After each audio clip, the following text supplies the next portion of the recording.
Good morning. Good morning. Hi. Good morning. Thank you so much for joining us today for our lash styling webinar and our favorite part of our RefectoCil webinars, having it be with Chrissie and also the amazing demos that she does for us. So we're excited for you guys to see the whole process today and learn a little bit more about lash lifting, lash curling, and tinting as well from Chrissie from RefectoCil. So welcome, Chrissie. Thank you so much for joining us. Thank you. Thank you for having me. You bet. Before we get started, I just want to introduce ourselves. We are Alexander's Aesthetics. We're a wholesale distributor for skincare professionals. So we supply anything that you may need for your services. One of our long-term partners is RefectoCil, so our webinars are with our vendors. So we are happy to be partnering with them to provide the products you need for these types of services. So we have Farhana here from our California office. Farhana is the office manager in the California office. She is also the marketing everything title.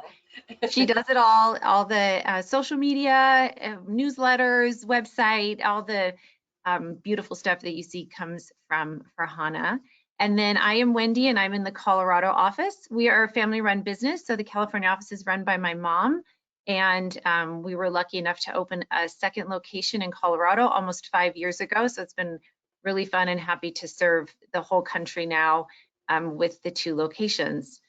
So before we get started, I want to point out the questions portion because we are going to be doing Q&A throughout the presentation and the demo, and we'll also hopefully have some time at the end to answer questions that weren't answered. So I want everyone to go to the questions area in the control panel, and just so you can find it, go ahead and type in where you're from. We love to see the representation from around the country and sometimes around the world. So we'll go ahead and do that. And then also I want to point out in the handout section, we have some PDFs. You can download those while you are on the webinar. Once we stop the webinar, we can email those to you if for some reason you can't download them, but it's a lot easier if you can download them now. We've got protocols for the curl, the lift system. We have your client consent form that you'll need, and also a PDF of the slides that Chrissie is going to go through. So if you take a minute to do those 2 things, that'd be great, and we'll go ahead and get started. All right, so we have people calling in from Houston, Universal Studios in California, how fun, Seattle, Omaha, Nebraska. We have someone that had just moved from California to Fort Collins. Hi, Andrea. We have Las Vegas. We have Florida, San Francisco, more from Colorado, Fort Townsend, Washington, another one from Georgia, Texas, all over. So thank you, everybody, for joining in. And Farhana and I will be in the background monitoring. If you have any questions with connectivity or anything's happening, we'll be in the background kind of monitoring those, and also filtering some questions over to Chrissie. And so even though we drop off, we'll still be here to support you guys and support her. And with that, I'd like to pass it over to Chrissie. So thank you again, Chrissie. Thanks, Chrissie. Thank you, Wendy. Thank you. Pleasure. So as Wendy said, my name is Chrissie, and I'm the lead trainer for North America for RefectoCil. So I'm happy to be here today to help you understand better RefectoCil, or even be able to troubleshoot better when it comes to new product that's come out from RefectoCil. For example, today we're going to talk about the Lash Lift and tint. There might be some of you that might have tried the Lash Lift, might have had some issues and so forth. So I like today to be able to go through some tips and tricks to get you to be confident with using the RefectoCil Lash Lift. And we'll touch as well on the curl, just so that you can understand the differences and see that if you do ever want to bring the curl in, you can see to who you can accommodate that type of service to. So welcome everyone. And what we'll do right now is we'll start with the presentation. So I'm going to condense. Perfect. And just if everybody can see the presentation, I guess you can mark yes in the chat so that Wendy and Farhana can see that everybody's okay. And that will be awesome. Okay. Wendy, I just want to ask one more quick question. How can I You bet. make the height control panel? No worries, I found it. Got it. Okay. I found it. Perfect. Okay. So let's start off with talking about what kind of drama we want in our life. And the only drama we need is in these little flutters here, our lashes, right? So we want them to look long, full, and dark. And we know we have eyelash extensions out there that can succeed with doing that, giving that fullness as well, giving that length. And then we have the tinting that could add that darkness to your lashes. So we want, when we have that long, full, dark lash, the eyes will also appear bigger. Your look would become more open, more refreshed, more alert too as well, especially if you're a busy person, mom, have to take care of your kids, get them prepped for school and rush out to work. You don't want to look like you're tired. You can look very refreshed with long, darker lashes because it will open up your whole look. And then you'll look perfectly styled around the clock, which means, you know, less makeup, but you still look styled. Okay, no need to sit there doing the mechanical curlers, don't need to sit there putting layers of mascara, pop on some lipstick and you look refreshed and ready to go. Okay, so what we're going to talk about today is we're going to go through these 5 areas. So the first one we'll be talking about consultation, how important it is to have a consultation, but how you should also be doing a your consent form, filling your consent form, but also a patch test. But this should be done 48 hours in advance. Your patch test should not be done at the same seating of their service because people take allergic reactions in different timings. Some people can react right away, but some people could take an hour or 24 hours. So the 48-hour timing is essential so that you don't have a reaction happening right in that bed at that moment and you can harm, burn the skin or do something that's a little bit more permanent. You don't want that. You want to detect that before with a patch test. The patch tests are very, very, very important. Every trade show that I do, because I do a lot in the US, when we do the classrooms, I ask, and maybe I have 100 attendees, I ask who does patch tests here, and it's always just one person in the classroom. So it's we have to make that awareness that our client safety is number one. Obviously, we've learning that now with the pandemic, but as well with any skin conditions or any allergies they might have, some medications, some facial treatments, some chemical peels, or they're taking AHPs, or you know they're taking Accutane. Anything like that can have an aggressive reaction to the skin. And then when you tint or when you do a lift, the solution touches or so forth, you will have reactions. So a patch test is extremely, extremely important, can be done in the inner forearm or behind the ear of every single solution that you're going to use. And a mistake that many make is when you test the tinting, if it will have a reaction, they forget to mix together. So you have to mix tint with the oxidant and then put it on a spot to find out if they have a reaction. Okay. Preparation, we're going to talk about preparation because with anything we do with anything in our aesthetic services, prep work is very important. Without a clean skin, without a clean canvas, you know, if you were to receive a painting and you want to go draw, but there's already markings all over it, your painting will not reflect nicely, will not look nice. So our canvas has to have that clean look so that we can start doing our artwork, which will be our tinting, our lash lift, and so forth. And we want the art to show, to work and penetrate, and that we can see the results. So prep work is very important. Then we're going to talk about eyelash lift or curl, because many people don't know that we have 2 systems and what's the difference between both systems, so that you can differentiate, because there are different pads. So I'll be able to show that to you. And then we have when you're tinting, so to custom the color afterwards, and the ratios that we need to know for when you're doing a tinting as well, because you want that tint to last as well. And then care. So with anything we do, once again, in the aesthetic services or in the hair industry as well, we have an aftercare. So same with our lashes and our brows. They've been processed. There's been some work done that were done on them. So we need to provide an aftercare to our lashes and our brows. So many people do not realize that RefectoCil, apart from tinting, has lash lift, lash curl, but also has an aftercare system as well. So we'll touch that in the presentation. Okay, so let's start with consultation. Unfortunately, I've compacted my panel so I can see the screen. Wendy or Farhan, if there's any questions, just interrupt me and ask, and I can answer them. Okay, because I can't see the panel. Yeah, we'll let you know. Thank you. Thank you. Okay, so this consultation part, which we say is very important. The consultation part, as well as you getting to know your client a little bit better as well, understanding why they're there, what's the needs, what do they want to achieve with the service, and that way you can cater it to them. So that personal one-on-one is very important to understand your client as well. You build that long-lasting loyalty in that relationship that they keep coming back and back to you. So some questions that you want to ask is, how long have if this is a new client to begin with, you want to ask how long has your lashes were formed? How long has it been since your lashes were formed? So by either a lash lift or a lash curl. How long has it been since the artificial? So they've used lash extensions. How long was it since they removed them?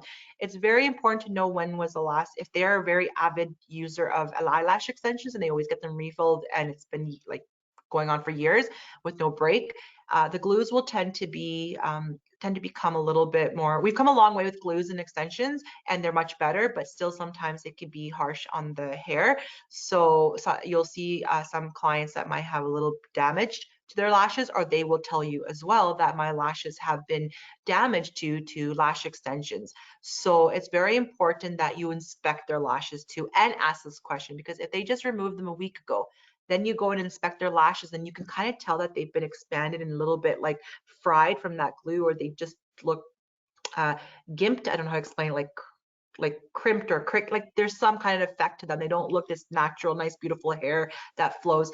You need to be honest with your client and let them know that unfortunately we won't be able to do your lash lift service today, but here is an aftercare product. So we'll talk about the aftercare product here. I'll show you in the slides, but we have a care balm with castor oil and a bunch of other rich plant oils. So you tell your client here, this is what you're going to use for the next 3 to 4 weeks.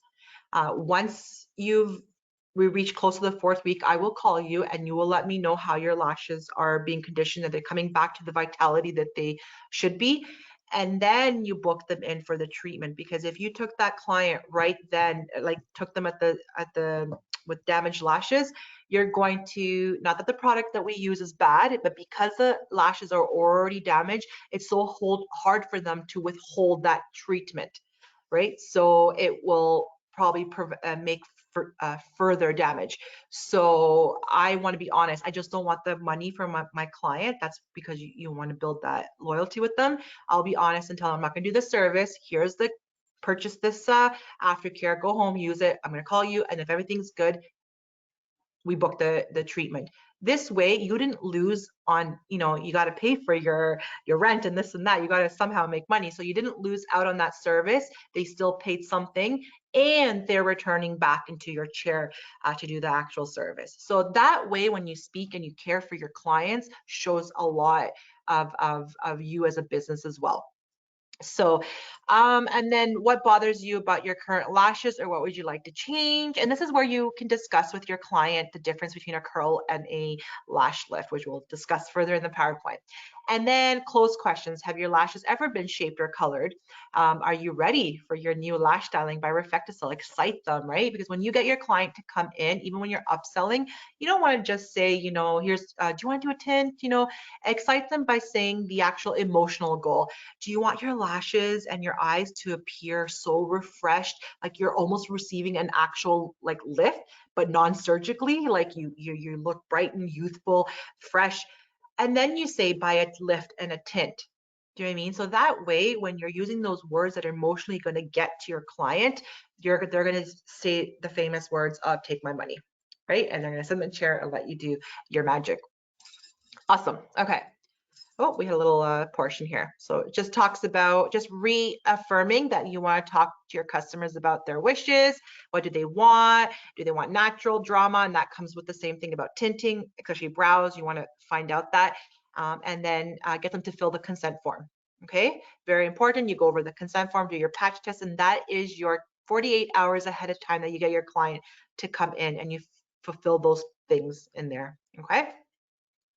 Now we talk about preparation. So now we're actually going into the service. Okay, so they're here, they're in their bed. You know, if they had to do some maintenance before with the care balm, and now they're ready to be in the bed. Perfect. So you did the patch test, they're all good. Our Micellar eye makeup remover has 3 beautiful properties in it. So first property is that it's non-oily. So we essentially need to use something that's non-oily. There'll be brands out there for lash lift and tints that carry 2, oily and non-oily, to be able to remove makeup, right? If they come in with makeup. But the good thing about our Micellar is that technology of the Micellar acts like that magnet, like a magnet, and is able to attract and remove that waterproof makeup without having to use oil-based makeup. So you got non-oily, you got Micellar, but in that little pink circle on the bottle, it says lash strengthening, but I like to say hair strengthening because you use this makeup remover for both brows and lashes. But if you're doing, because it has a bunch of amino acids inside, that's going to provide that moisture and build that strength back in the hair. When I bleach brows, I wipe off the bleach after with a dry cotton pad. I run it over with the Micellar eye makeup remover because the ingredients that are in there after you've stripped with bleach on the brows, you're providing back in those minerals and vitamins and so forth, and the hair will be moistured and well looking. Okay. So a beautiful product that it's actually has become known now to be like to use as a retail item. Like salons can actually sell this because there's so many clients that are in the bed that say that this product did not irritate my eyes. Because for me myself, a lot of liquid eye makeup removers I can't use. My eyes get very irritated. I use the sheets, but this one amazing, and I've heard it from a lot of clients and models as well. So you start your work with your Micellar eye makeup remover to remove any makeup. Even if they don't have any makeup, you still have to complete this step because you want to remove any oil residue, any, you know, there could be still makeup there. The funny thing is I've had models in the bed say, you know, I clean my makeup off really well and there's still hidden mascara or eyeliner, you never know. So you still got to do that prep to get your canvas clean.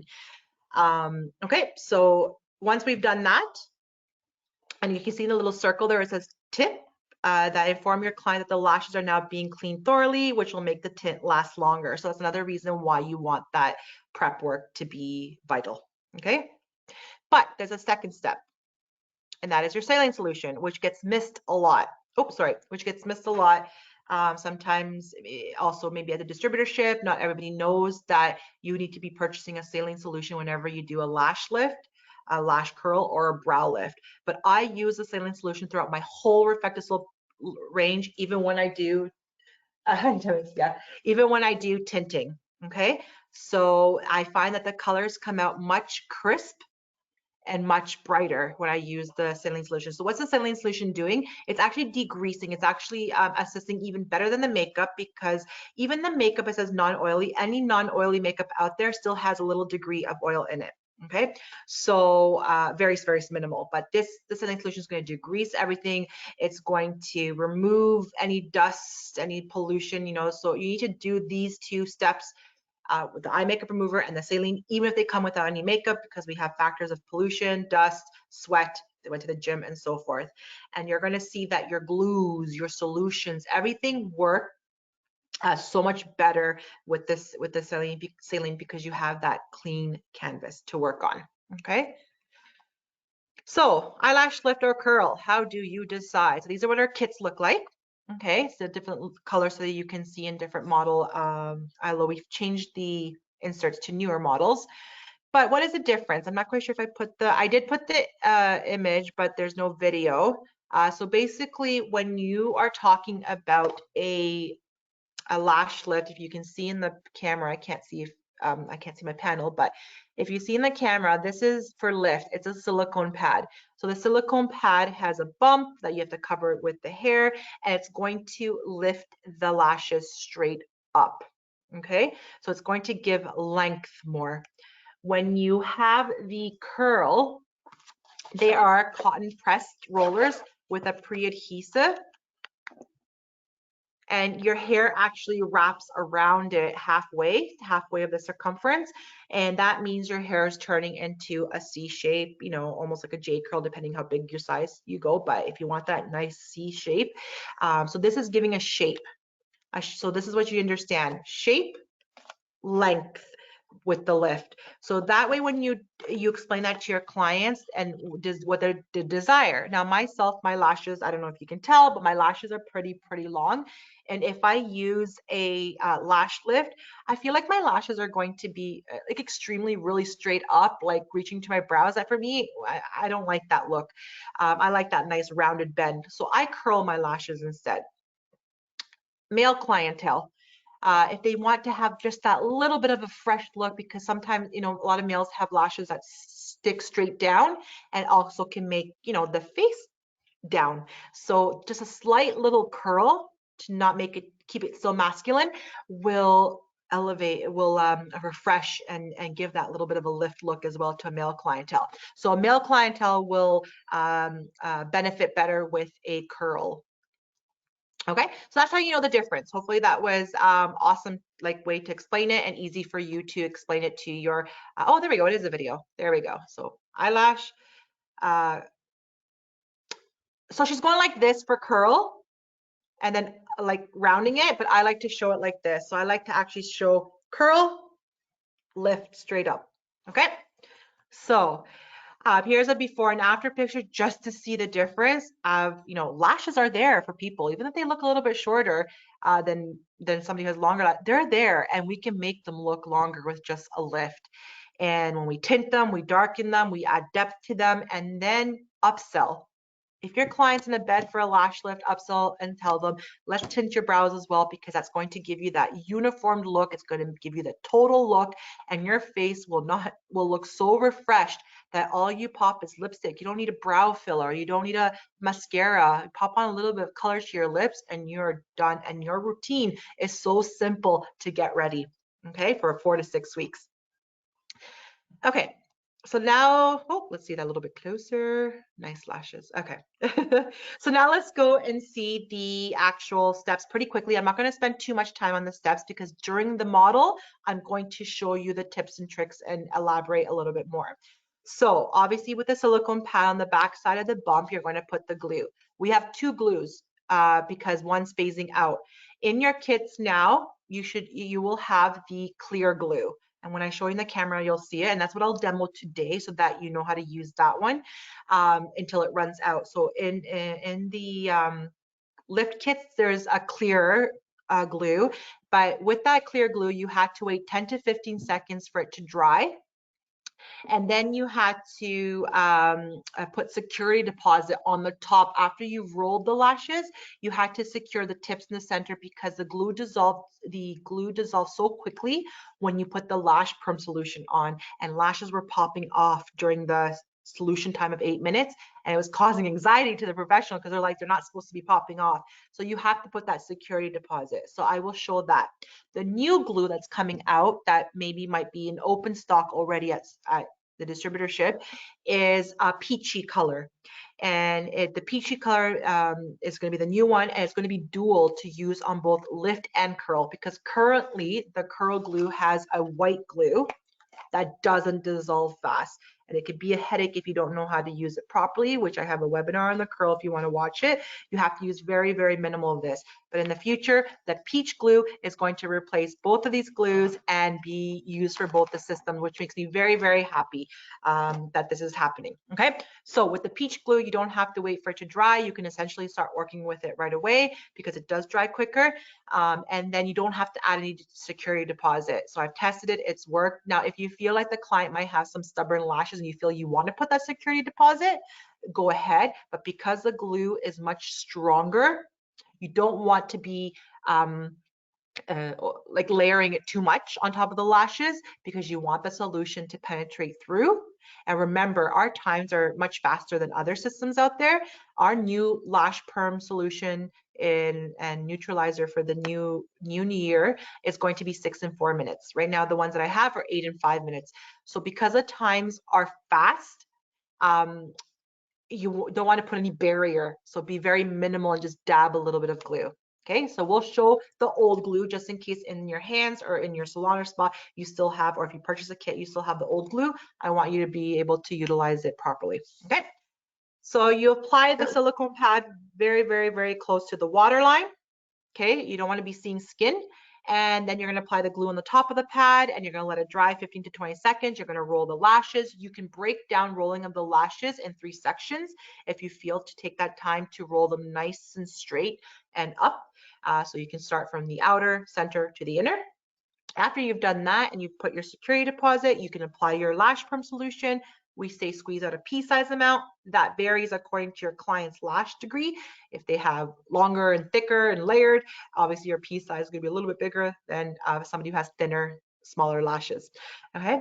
Once I squeeze that pea-size amount, I just stir it inside a little bit just to spread it out nicely. And then I take a nice little ball on the edge of my brush and I start to dab it. And when you're rolling the lashes really high up, and you'll see in the demo, you want to be able to see that water line. You want to put pressure when you're rolling the lashes, ensure that your client feels comfortable, it doesn't hurt, but the water line has to flip over as well, because you need to be placing that solution very, very close to the water line. If you don't, you won't have that dramatic lift. So the other reason why you want the water line to flip over is because if you didn't have the water line flipped over, what you would do is that you would start to lift the eye like this, put the solution, let go of the eye because you got to use your hands with other things, and the solution will get into the eyes and it burns. It's not a fun experience. You know, you rinse it out, they're fine, nothing's going to happen, but it doesn't feel fun. And when you're getting these treatments, it should be a spa treatment. They should be relaxed and not having to be irritated. So having control of seeing that water line will be the best thing you can do for your client to be relaxed and to give them that dramatic look. Okay, so once you apply the lash perm, 8 minutes, if any of your lashes do pop off during this timing, as long as you were generous with the solution and it stayed, the hair is wet and staying wet, then you are okay to leave them. Don't touch them. After the 8 minutes is up, dry them with the Q-tip, remove that solution, make sure that you removed it maybe with a brand new Q-tip just to make sure that they're not still wet. And then you can re-glue them down, because now the hairs with the lash perm solution are more workable. They're like a spaghetti. When you buy the spaghetti, it's hard. You put it into the water, it's more, it's become more wiggly, right? So that's what happens when you break down the bonds and the keratin in the hair. With the lash perm, the hair is more workable. So brush it back down. It will lay back down the pad, but just put glue so that just in case it doesn't want to pop off. Because if any lashes are not pressed back down onto the pad and you apply the neutralizer, now the neutralizer is forming the shape now, the desired shape, right? So if they're sticking up, they're forming to air. There's not that bump that will help to push it up. So that means they're just going to fall back down and they're not going to have any shape, and the client will be upset. They'll have to put mascara, they'll have to use a curler, and they'll have to spend more time than they should. So always make sure that those lashes are glued back down after you remove step number 1 solution, and then you can put the neutralizer. The neutralizer you're going to put in the same area as you had put the lash perm. If you put it in any other area that you didn't put the lash perm, it's not going to work, because remember, the hair had to break down first and have no form so that you can give it form. And with both solutions, we don't put anything on the tips. The tips stay free, and that is why we put glue on the tips, okay? Because we know nothing's going to dissolve that or lift the lashes up. After you're done, your last step would be to do your tinting. You can tint on the pad if you wish. 3 reasons why I don't tint. First reason is that the pads get very, I say, poopy looking. So they get very dirty looking. And if a client looks at them by accident as you bring it to their eye, they're like, ooh, you're putting that on my eye. It looks very brown and very dirty. Even though you disinfected them, you know, they'll feel uneasy, especially during the times we're in now. So you'll have to go pull out another one and open up another package. And if you didn't have a second pair, well, you're in trouble. So I like to remove it. Second reason is because I can't reach to the bottom lashes. and be able to tint the bottom lashes, which we want to tint the bottom lashes, especially when they're blonde and lighter. It gives that illusion even of an eyeliner. So third reason is because the pad has been so close to the waterline and you've rounded the root of the lash around it, you can't get the tint very close to that root. And when you remove the pad, if they had blonde or lighter brown lashes, you can see that definition. You can see the light and then the dark. So I know people like to tint on the silicone pad because it's easier. It's right there. You don't have to add another step. But if you want to give that great quality and reflect that pricing that you're giving and reflect your business as being giving great quality services, I would suggest do it the way and remove it and put the protection papers, get them a nice eye mask treatment because our protection cream works as an eye mask. And then you can tint and achieve all the hairs and everywhere. Okay. So let's go, and that's a look before and after. So we can see even the eye color, even though I can see her blue after because of the mascara, the eyeliner being dark, that's not the eyeliner, the tinting being so dark on her lashes, her eye color pops out even more. Okay. And then the curl. So the curl, we're not demoing it today, but it's good to see a brief look of what it looks like. And so we see the rollers. Once you remove the rollers, always hold the rollers on the side because they do have a pre-adhesive glue on them, very mild glue, right? So you don't want to be touching your fingers, even though they've been washed, you're wearing gloves, you just don't want to release that glue. So you grab the ends when you peel it off, you bend it because they're straight. Our eye is not straight, it has a curve to it. When you bend it back and forth, it starts to give that curve shape. You place it very close to the waterline because you don't want to see skin. You roll the lashes over and they should see in this picture here, the second picture, they should reach half of the circumference of the roller. So this is perfect, okay? Because they're going to round a little bit and go to the half of the circumference. Now, another thing I didn't mention, which I will show in the demo, is we have black silicone pads, put those to isolate the bottom lashes. In a lot of the videos from the manufacturer, you'll see them going in with the orange wood stick and trying to separate the lashes. And if the client's eye slightly opens and they see a stick coming to their eye, it's not nice to see that coming into your eye. So I put the silicone pads on top, isolate the bottom lashes, so I don't grab any of the lashes upwards. I did it once and I never want to do it again. The client was upset and it didn't look nice. I took some bottom ones up on the lift and they tend to go up and curve into the eye and it looks horrible. Okay, so after you've rolled the lashes, if there's any lashes, so any service you do, lift or curl, go from the side of your client and see if you got all the lashes. When you're looking above on your client, it looks perfect. It looks like you got all the lashes onto the roller and to the pad. But as soon as you go to the side of your client, you can see all the hairs that you miss, especially new growth as well. So you want to try and get everything on there. But with the curl, if they're being a little stubborn, you're going to have to use the glue. And this is where the trick is. I grab my orange wood stick. If you have a disposable lip brush, because essentially we don't want to double dip. So if you have a brand new orange wood stick that hasn't been used, usually I just take a little dot, very, very little. I don't know if you guys can tell, that's so little. And I put it onto the couple of lashes. I do it in sections. I do it in a couple of lashes that can't stick down. I spread it and then I roll it right away. And then I go back, but because we don't want to double dip, we touch the lashes. That's why I say if you have a disposable lip brush, you can dip the glue out and use that. But it does dry really quick, the glue, so you want to be able to close it when you're working on the lashes. So I would do that depending on how many sections of lashes are popped off. This dries quick. So if you were to take it and put in all the lashes that you felt popped off, and then you went back to roll them, by the time you reach to the other end, they're going to be dry already. You have to put more glue. And because this glue dries quick, it starts to cake on. It starts to look really heavy, and then the solution can't penetrate. But this trick with doing the little dot like this is just that much little you need. And if you don't do it this way and you do more glue, you're going to sit there maybe 20 minutes trying to remove the glue from their lashes at the end. And that's a hassle, especially when our services will only take 35 to 45 minutes, right? If they come on a lunch break or so forth. Then when you put the solution is only in the center part, not where it rounds off in the tip there, and not the water line. So that's different with the curl, because this is the bend of the roller, and that's where we want the hair when it curves over. That's where it's going to create. You're working this area. You're taking down the bonds of this area. And then you're restyling it so that it gives that C shape. Okay, so the solution only goes into the center.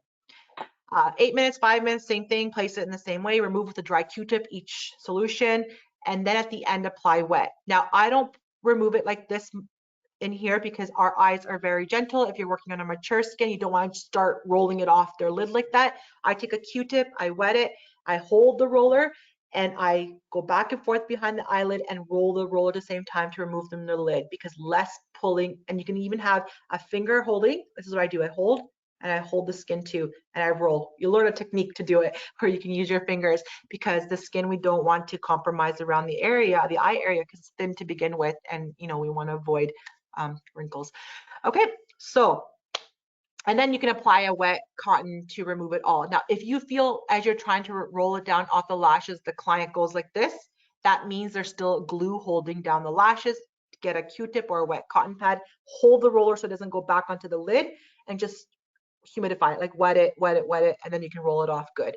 Don't persist pulling it, because then you can pop off lashes, okay? And that's where it comes, do not put too much glue as well, the warning. Okay, and there's a curl. So it's really hard because I couldn't get a better picture of her because she's her magnifying her was a little blurry, but she has, it rounds off a little bit more. If you see the actual commercial to this, her lashes are rounding off a little more, as opposed to the other model we saw. Her lashes went really straight up. Okay, so there we go. So you can see that little roundness to them. Okay. Okay, and then care. The last thing we want to talk about is aftercare, because it's so important. So in your brow bar, you should have this styling gel as a professional, because after every service, whether you do a brow tint, brow lift, lash girl, lash tint, you want to end it with this styling gel with a disposable mascara wand, because it's going to hydrate, condition, seal in that service that you just did. Especially with tint too, it's going to help it stay longer. This product also becomes a retail item. Okay, so once it for daycare, so they can use it every morning when they wake up and they shower and they have a fresh, clean face. They can, they put that on every morning so that it can once again hydrate, but sealing in that that service. Because a lot of people, if they're swimmers, if they go to the gym, if they're very abrasive the way they wash their makeup off, if they use a lot of oil base to take their makeup off, the tinting won't last as long. So using the styling gel at home will help to maintain the tint longer, and for brows too, and for brow lamination. So I know last time we did with Alexander Aesthetics, we did a brow lamination webinar, and I showed that this product will be good to in the morning. Just if you sleep and your brows kind of went all smushy because you sleep with your face down, I just take this, brush them upwards for my brow lamination, and they're perfect for the whole day. Okay. Yes, so it's perfect for lashes and brows. And then this final touch. So we know we have a skin protection cream that you put around the skin area when you're tinting brows so you don't stain. You can put it around the waterline so you don't stain the waterline, because our tints are meant for hair, not skin. For people who are sensitive, it might create some reaction.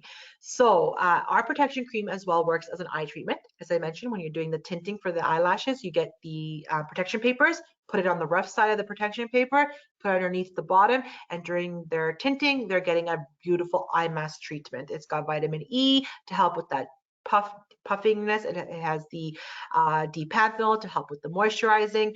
So good to do that. But also, what it's really good with these rich ingredients as well is to give a nice little eye massage.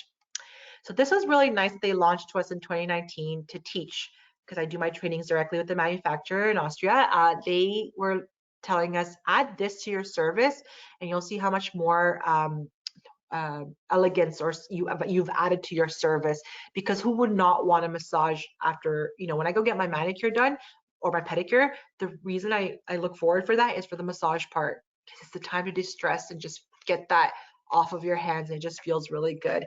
So why not do that as well when you're doing a tinting and a lifting? So as you can see, there's different types of lines. The straight lines are more, like your drainage type of, your circular movements, and then there's the dot where you can tapotement in the delicate areas and then do your drainage. So these are, your points here, your temple. These are areas that make you feel good too when you get massaged. So add this to your service and you'll be having people coming back and being referred. Okay. And then the last thing is your rest of your aftercare. So we already talked about the styling gel being for your day, but also remember I talked about the care balm for those people who might have damaged their lashes or need to reconstruct, bring back to vitality their lashes or their brows. This will be the night care treatment. And then you have your lash and brow booster that will help to add growth to your lashes. So I use both of these every night before I go to sleep because I like to take care of my lashes. So I put the booster on the waterline and I spread the care balm on the rest of my lashes. I wait a couple of minutes for it to dry because the booster, if you don't let it dry and you're like me, that buries their face in the pillow, you will spread it and hair will grow. See, if you see hair growing, then you know the product actually works, but you don't really want hair growing on your skin here. You want it growing on your lashes. So using these two together, I found them as a perfect combo to give me beautiful lashes. And then this one I use in the daytime for my brows and prepping the lashes. It's almost like a primer as well. And the lash brown bar, if you don't have this in your salon or spa, it's probably something you would really want. It doesn't contain the lash lift or the lash curl or the brow lamination, but it has all your tinting components, your styling gel, your protection cream, your makeup remover, your oxidant, your tint remover, all your colors, your palettes, your eye pads, and the little cubbies to put your pads, your brushes, your Q-tips. It's beautifully designed. That works like a caddy. You can bring it around everywhere you go. It's easy transitional. You know, I work mobilely as well. I do a lot of trade shows as well. I want to be able to carry that with me around. You can move it from station to station. Are you a makeup artist? You can carry this with you. So it makes a sale on its own when it's sitting on the display by the front end counter or somewhere, and you're working with a client, but your next client comes in, but they're coming in for a manicure and they see this lash and brow styling and they're like, hey, I want to get that done. So it makes a sale on its own for you when you're busy. Okay. And here we have the slides from Alexander Aesthetics. Obviously, for the certain services that we do, especially with tinting as well, you need to check with your state board to see if you are permitted to offer or perform these services. And if you want, ladies, I can leave this last one for you. If you want to explain it, it's up to you, but this is the last part of the slide. I think we'll pop in when you're done with the demo to this slide. How about that? And we'll go. Perfect. Okay, so what I'll do now, was there any questions?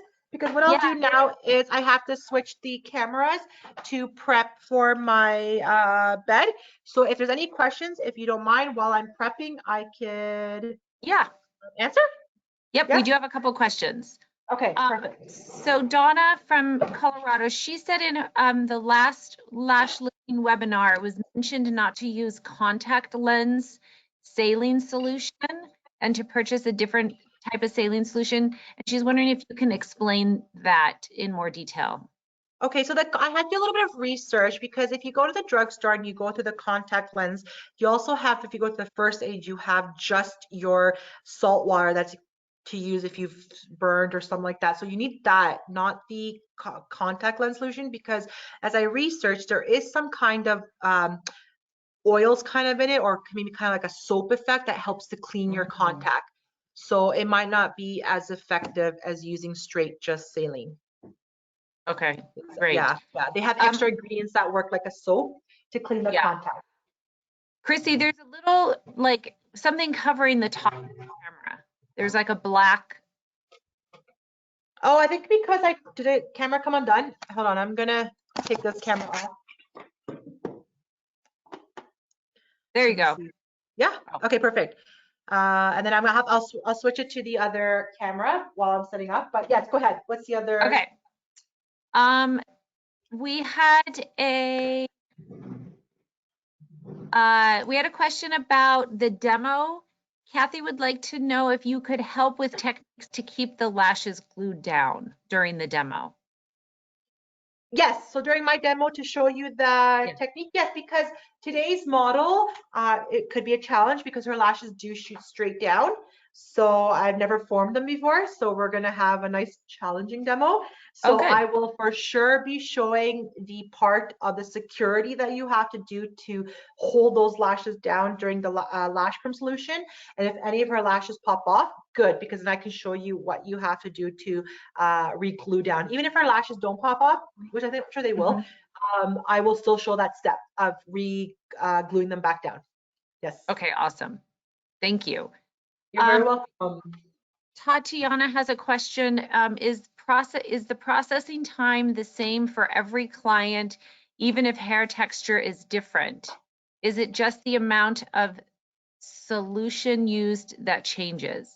Yeah. So the 8 and 5 minutes, and then in the future when we have the 6 and 5 minutes, is going to be the standard time. But sometimes what happens is that if you did it and it didn't work and you have to repeat it again in the same service, you have to cut down the time in half. But apparently, so I've been teaching that you have to take the half of 8 and 5, so 4 and 2.5, and redo it. But with the new solution that's going to come out, and apparently even with the old solution, but I wasn't trained that way, you can repeat it again, the seating, but the same timing, right? But what I have suggested is if I see that my client didn't work the first time and I did it really properly and according to the steps, then I know that the next time my client comes in, because it's going to take a couple of times to do the lifting for the hairs to start accepting, I'm going to add that half timing to the original and make it 12 and 7.5. And that way I can go higher, but just for that client that has thicker, layered, stubborn lashes. Otherwise, the medium to thin lashes take the time properly, 8 and 5 minutes, or the new solution that's going to come 6 to 4. But if you had to repeat it, you can repeat it the same timing, 6 to 4, but just in the same seating, but just make sure that you correct anything that you feel you might have did wrong. Did you use a saline solution? Did you put enough lash perm to be able to go through those lashes? Did you pull the lashes really tight that the waterline has flipped over and that you can reach to the waterline? So these things you'll have to troubleshoot to remember if you did them correctly.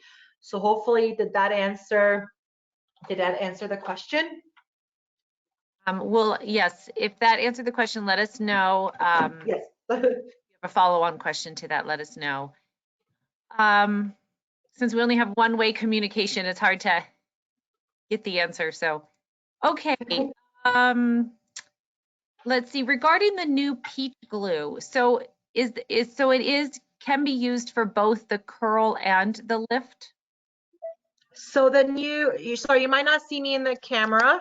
That's okay. You're switching. There you are. Okay, you see me still. I haven't switched it yet. So the new, say that again. The new glue. The new peach glue, peach colored glue. It can be used for both the curl and lift. Yes, yes, the new peach one. So the new one that's gonna look like, it's gonna be hard to tell the color, but it's a little bit peachy than clear. Yeah. This is going to be for the lift and curl. Yeah. Nice. And Okay, this is the that's one great. that dries quicker, and you don't have to wait 10 to 15 seconds, and you don't have to do that security deposit. Okay, so that was the follow-on question. Brooke wanted to know if the new glue takes 15 seconds to set, so the answer to that would be no, it's faster. No. Okay. All right. Okay. I'm just trying to find the other camera. I'm still listening. I'm just trying to find the. Go ahead. No, that's good. That's all the questions for now, so we'll let you get set up. Perfect. Thank you. Yeah, you bet. Thank you for answering those. Just give us a few minutes, everybody, while Chrissy gets set up here.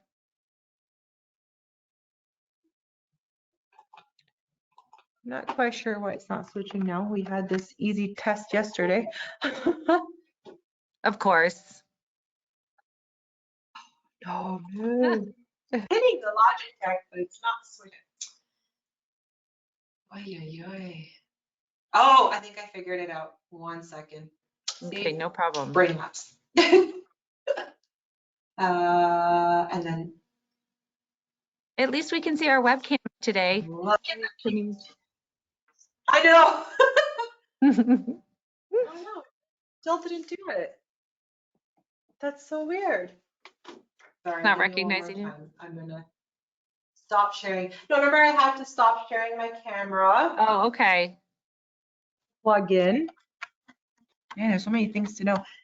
Plug in and then turn on the camera. Oh, cross our fingers. Oy, oy, oy, don't look at me. I don't know why it's going to me. Hold on. And everyone, I shared the link to our last RefectoCil webinar, the brow lamination, in the chat box. No, it's not Thank working. You you. can come in, but it's not working. Do you do me a favor if you can tell Yara to come for a second? Yeah, thank you. That would be awesome that he's in today. Okay. Give me 1 second. No worries. We'll make it work somehow. Yes, we will. That's a cute mask. Thank you. Sorry, it's a little bit crooked. They sent it to me from Austria. So it's cute. you. Just keep smiling. Yeah, it's really cute. Okay, logic. Again, I'm gonna unplug everything. Sorry, guys. Thank you, everybody, for your patience. No worries. We're holding. Okay. Maybe I might have to take. Do I have to take the presentation down? Did we You have want to take?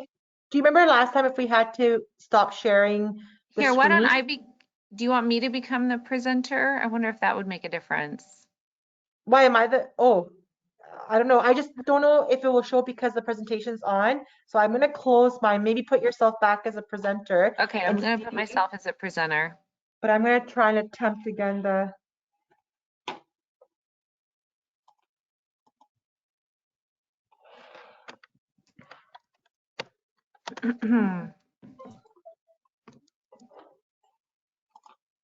Yeah, logic.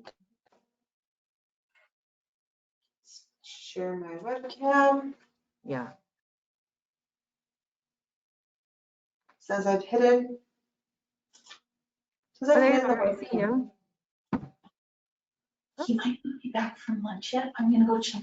Oh, he's away for lunch. Oh man, what is the? I texted him. I'm gonna go check to see if maybe he's with Lula. Okay, okay. I have a good question. Do you see? It says people can see you. You've hidden webcam. Do you know how I can unhide the webcam?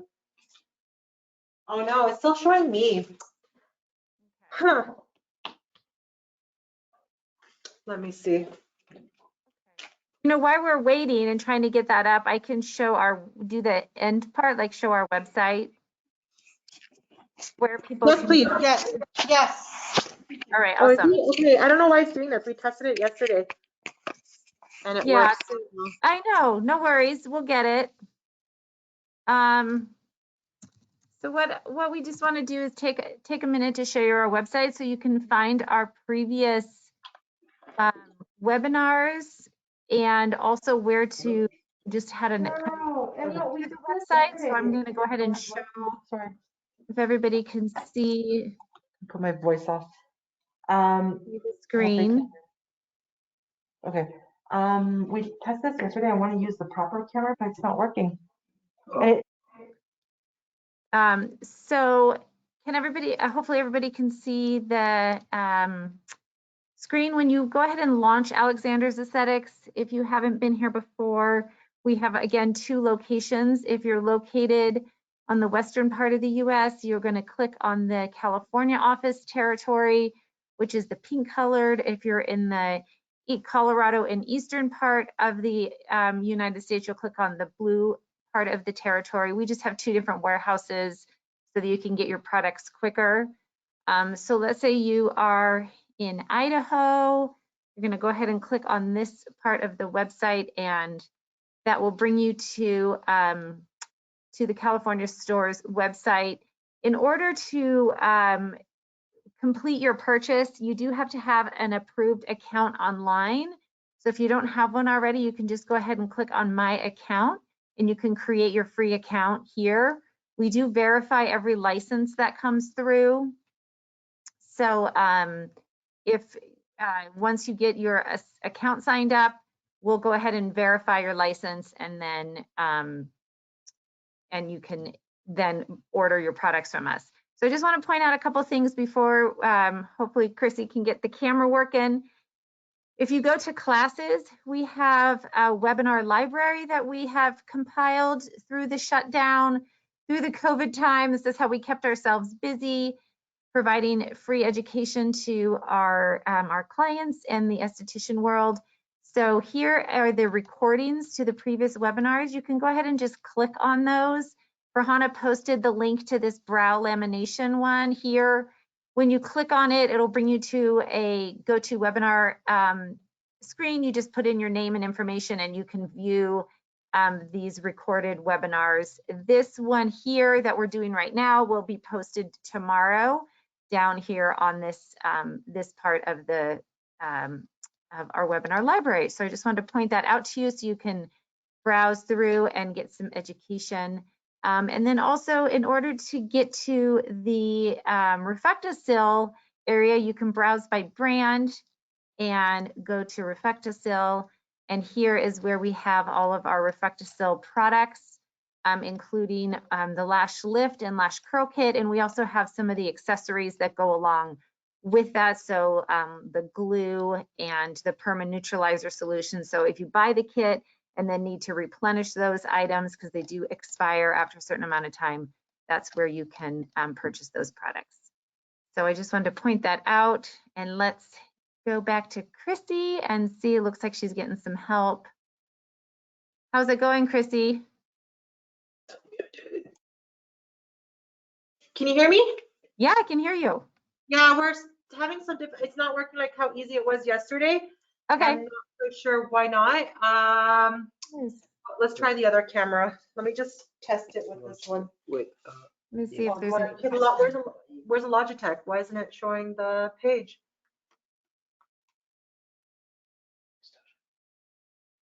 Yeah, if you want to stop. I was just wondering if anyone's used the Lash Lift. Yes. There it is. Okay, there we go. Oh, there it is. Yeah, Oh you got it. just hide mine without gloves on. It's fine now. Sorry. We just practiced improper. It's okay. We were so happy. Sorry. No, it's my fault. Okay, so let's do this. So the only thing, Wendy, is that, wait, don't go yet, Europe. The only thing, Wendy, is that you'll have to stop sharing your video so that it can go bigger. Yep, let me do that. Oh, thank God. Okay, so let me Okay. minimize that. Okay, so where's our brio? Okay, Laura, you lay down now. So we have this. But the Brio app is not opening. Oh wait, it didn't open after. You know why it's not opening? Open what? The Logitech. It's not opening. Oh, the app? Yeah, because we gotta center her. It's still Oh, open. it's taking forever. Oh, there it is. There we go. Okay, camera not available. Install later. Okay, that's fine. So We selected it from there. Okay, so hopefully. I think you can still change the settings without it. So go with like FOV, field of view. Oh, there we go. Okay. Yeah, it still works. So yeah, you just can't see the preview of the previous there. Okay, awesome. So let's just bring this a little bit down. There she You is. don't put the I see field of her. view. So Where? if you put 90, it's like Oh, there we go. So you guys can see it better? Yep, we can see Okay, it. so if I wanted to go closer to our lashes, if we're doing lashes, I can just go higher. yeah, part? yeah, just use that higher. Right. Yeah, because we're doing their lashes. Okay, awesome. Yay. Thank you, You're welcome. Yaro. See, it's good to have Yaro around. Thank you. so much. Okay. Tell him thank you. Say thank you. He says you're welcome. That's awesome. Okay, so we can see that. Thank you everyone once again for your patience. Okay, so let's start doing our work, our magic. Okay, so I'm gonna put my gloves on. To sanitize my hands, I'm gonna put my gloves on. I have them here. We're gonna start off with the prep work. Okay. Get these on.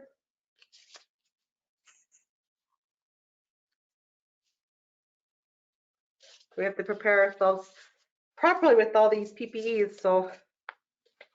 Okay. I am going to move your mask a little bit down. Okay, so we're going to do the prep work with the eye makeup remover, and as we mentioned, lovely product. Oops, a little bit blurry, but it's lash strengthening. So it's got 3 properties: micellar, lash strengthening, and non-oily. Okay, so I'm gonna get my cotton pad.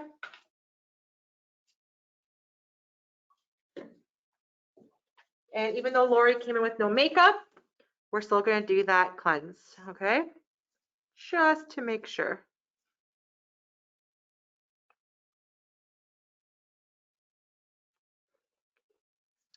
So what I'm going to state today is that we do not have an extra small pad, which for Lori, the extra small would have been phenomenal. So we're going to attempt with the small, but I will have to do a lot of like making sure the lashes are stretching over that pad. Okay, so as you can see, there's a little bit of mascara still, or some kind of, so that's why it's really important for our end too, just to make sure. Now what I can show during, Lori, we said it's okay if we do your brows a little bit too? Of course. Like tint them? Okay, so what you're gonna show today too, when the lashes are processing, how to also get the brows done too, okay? So in that way, you can prep both.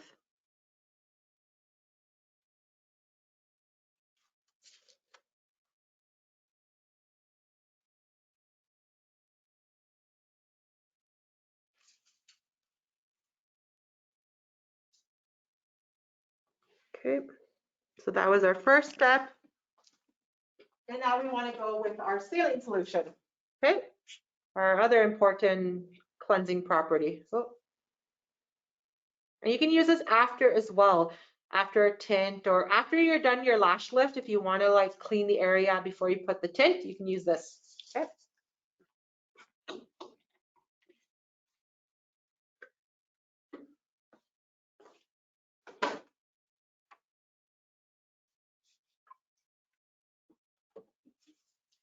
Okay.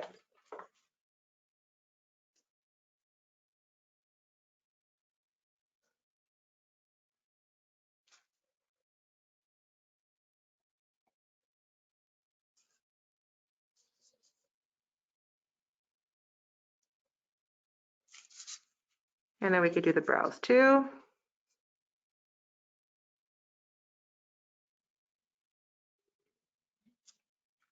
Perfect. Then we're gonna grab the black silicone pads.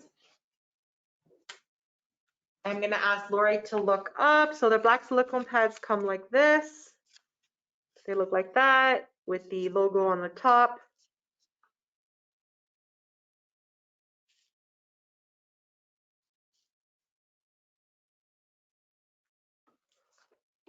And these could be used as well as for tinting. You can use your disinfectant that you use to disinfect them. According to your state law, if they're supposed to be single use in your state, then you got to throw them away. But if they can be disinfected and stored properly, you can use them several times. I'm going to move that a little bit lower. Okay, close your eyes now. Perfect. Okay. So it sticks to the skin. If it tends not to stick to the skin, it could be that they had powder and stuff like that where they're underneath their eye area is, so it won't stick. And you have to clean that area.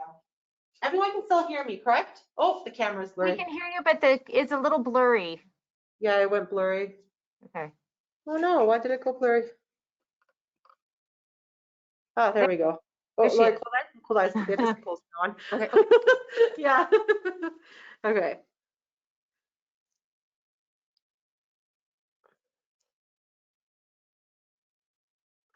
Let me just double check something. There we go. Okay. So I'm gonna grab a mascara tool because I just want to brush them out. And as you can tell, they are shooting straight down her lashes, right? It's kind of hard, but they're, I'm just going to try to brush them out, just try to separate them. No fluffs in there, no nothing from the cotton pad.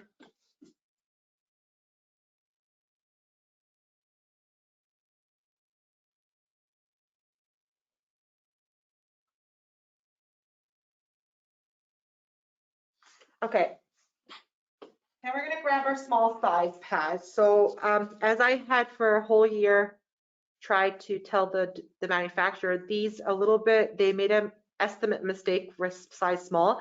And for a lot of small eyes and short lashes, the size small is too big. So they're coming out with an extra small. I can't wait till we get that. So as I mentioned, for Lori, extra small, it doesn't mean the lashes are extra small.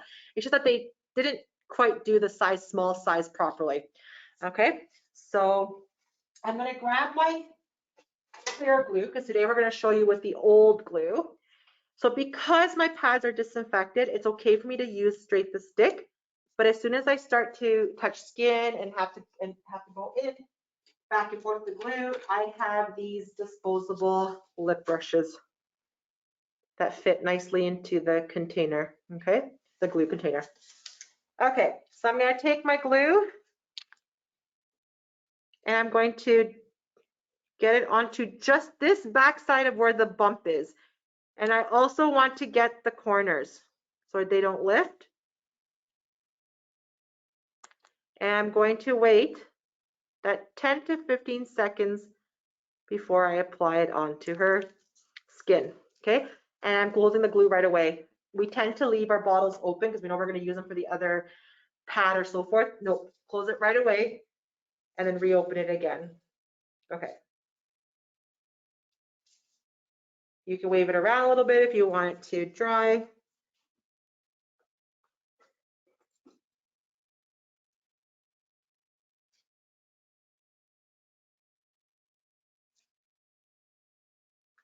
And you're going to place it very close to the water line.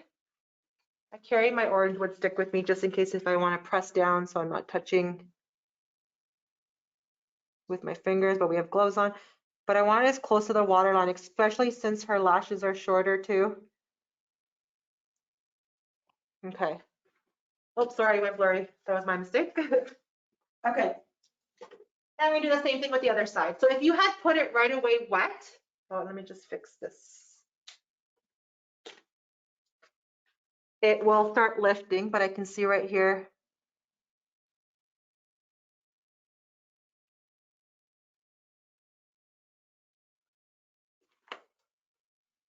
Okay, so we're gonna do the same thing with the other side. So I'm gonna spread the glue on the back side of the bump. Make sure I get the corners as well. And I'm gonna let it dry. I'm just currently just doing that right now. I just don't want the camera to get too blurry all the time. But once again, it's on the back side of that bump. So there's your bump. So this part that I'm holding is called free edge. We don't put no glue on it. It's softer and we don't put anything on that. We just put it on the back side here of the bump and that's it, okay? So I'm gonna let it dry.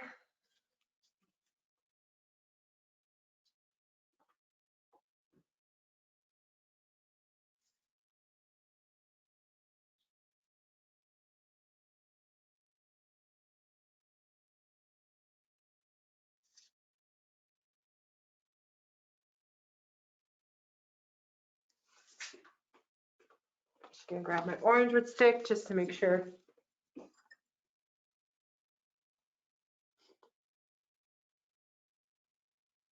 Okay.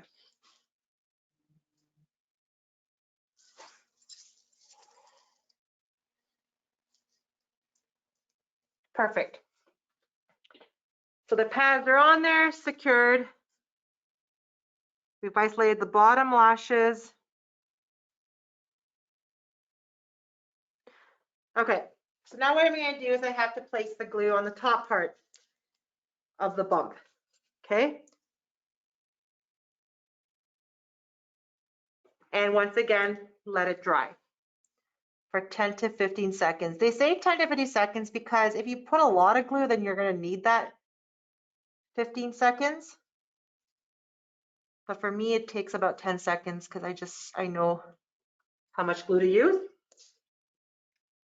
Now we have the orange wood stick that I like to demo from the kit, but any other method that you have, if you have these micro brushes, or if you have this L-shaped tool, which is covered, but which I'm going to attempt today. They sent me one as a demo because RefectoCil will be coming out with one, but they didn't put, it's a prototype. So I can try it and see how it feels. I like showing what's in the kit with the orange wood stick, but let's try and see what this does.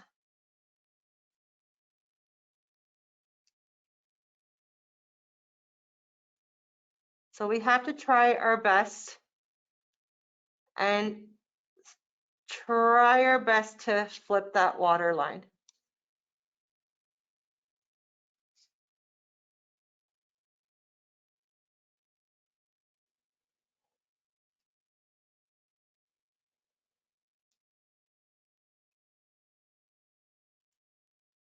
And you can have that part to separate. But as you can tell from my model already, she still has so much space on the size small. Oh, and her it's lifting. You tearing a little bit or no? You're okay? Okay. She still has so much room on the bump. So that's what I'm saying, that they didn't think properly when they did the small size. This client, if she didn't get any results, because I already know that they're not going to be as dramatic, I would switch into the curl for now until we get a size extra small. But try and pull those lashes as taut as you can to try and give them as much of a lift. Okay, so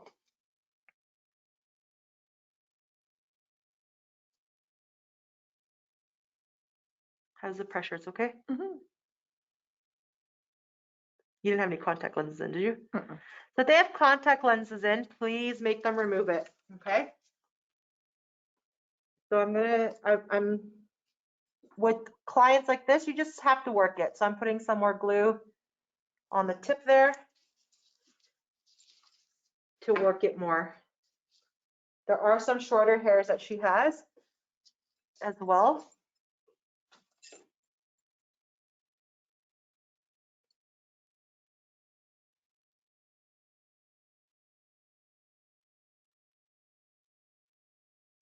When you start seeing the glue get really stringy like this, it means that the glue has dried.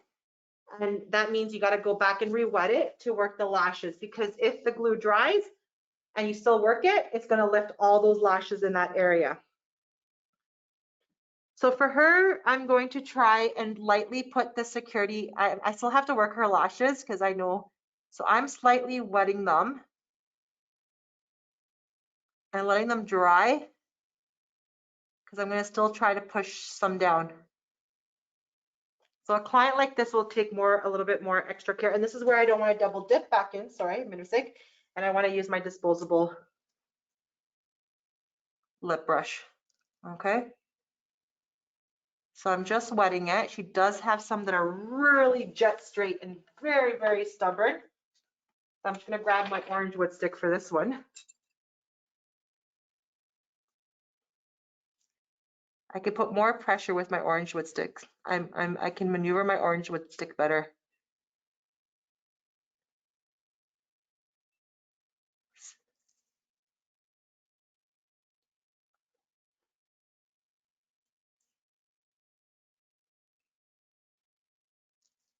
Okay, so I'm going to let that dry. I'm going to go on the other side. Okay, but can you guys see her water line? It's flipped. So I need that like that so I can have better control. So you see that took some time. So for some clients, when it's a little, you have like a more, what's the word? I can't find the right word. But when there's a client that has a little bit more stubborn lashes to deal with, like, or more of a challenge, then you're going to have to spend a little bit more time on that. Okay, I'm gonna let it dry for 10 to 15 seconds. How do you feel, Lori? You're okay? Perfect. Checking with your model every so often. I know it's a nice moment for them to have a little nap, but just check in just to feel like they're okay.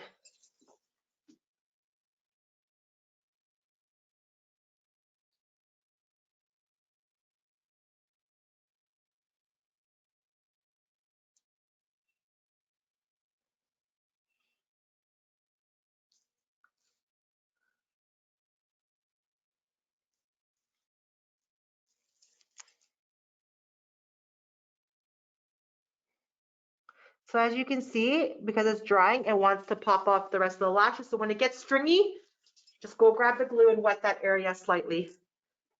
let it dry, then you can work it. Also, if you wanted to separate the lashes because they were stuck down together, like intercrossed, wet it, let it dry, and then you can separate them, okay?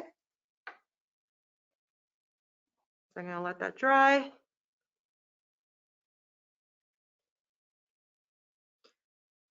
So with more workable lashes, you would have been done by now gluing, right? But it's sometimes really good to show more challenge lash in a demo as well so that you can see how to troubleshoot certain areas.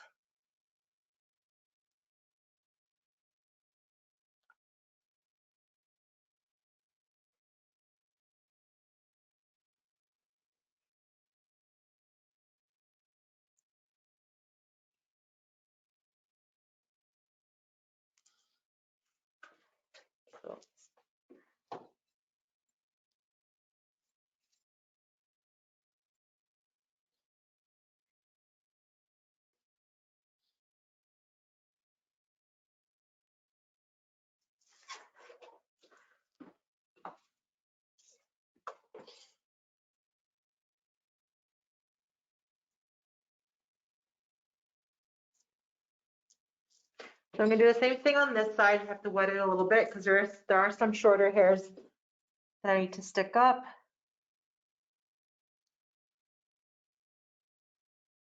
This is not the security yet. I still need to work some hairs. So I haven't done the security deposit yet. I'm trying to put very less glue. Let it dry.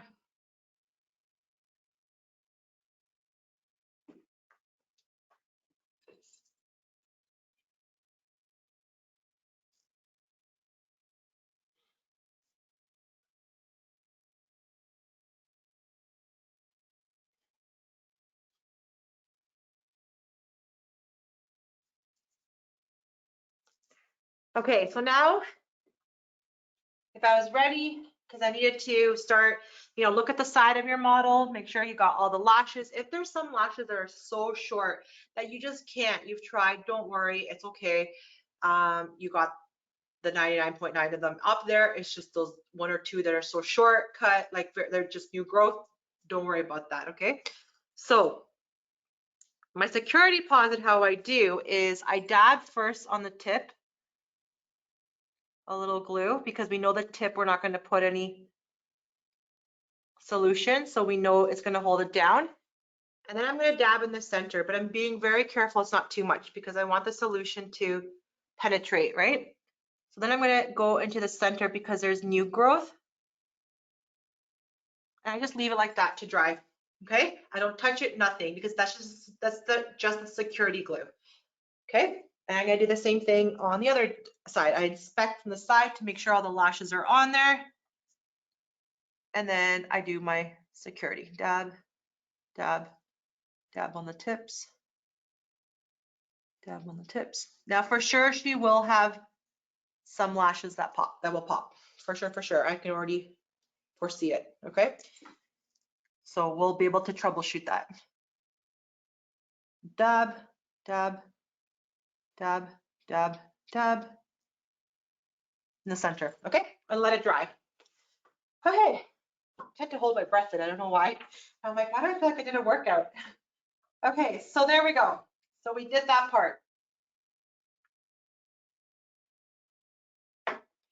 As that's drying, I'm going to grab my perm solution. So another thing you'll notice is that before our perm and neutralizer solution used to look like this. It's inside it's aluminum, but the neutralizer was tending to explode because of the aluminum type of tubing. So they put it into a nice plastic. So they look different, which is awesome now because you can tell which one is a perm. Oh, sorry, this way you can tell. Which one is a perm and which is a neutralizer. So the one in the plastic tube is neutralizer. The one in the aluminum is the lash perm, sorry. And it also says on it too, step 1, step 2. Okay, so I'm gonna take step 1.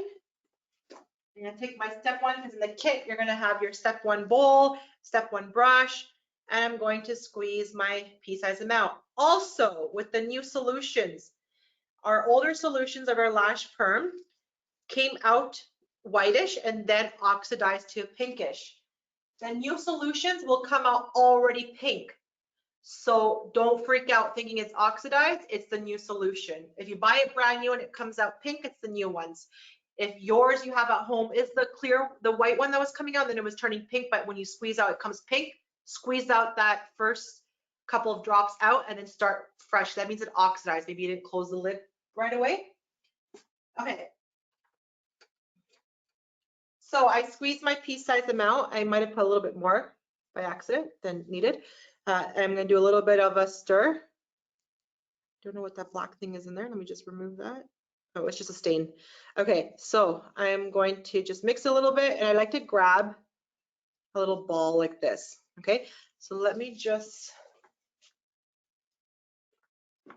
start. And you know, you want to get it very close to the water line, but try to avoid touching the skin too much. If they feel a little bit irritated, then take a dry Q-tip and hold it into that area. Okay. So that little ball, I can, if you want to work it this way, it's okay, but try not to do rubbing. Try to dab it.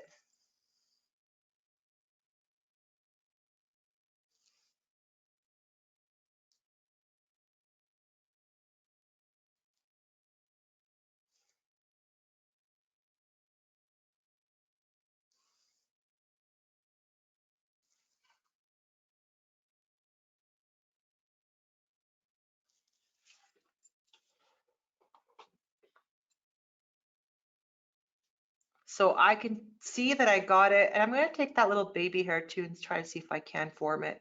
So I'm just wetting it. Okay, now I can go to the other side. So now you can see why it's crucial to see the water line. It's so important. I don't have to do any lifting of her eyelid. Okay, if you have a more mature clientele or a hooded lid, you can tape it up with some, tape the eyelid up with some skin tape. Eyelash extension is used, okay?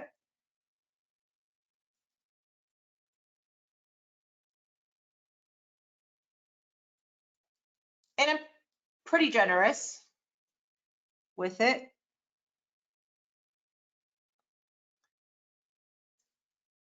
So I could already see where a lash on this side is starting to pop. So I called it, I knew. But she has pretty straight lashes, so I knew that was gonna happen.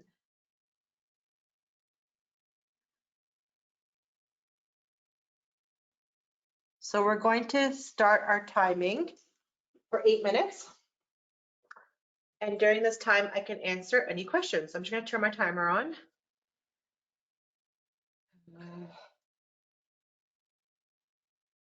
Okay, so if there's any questions.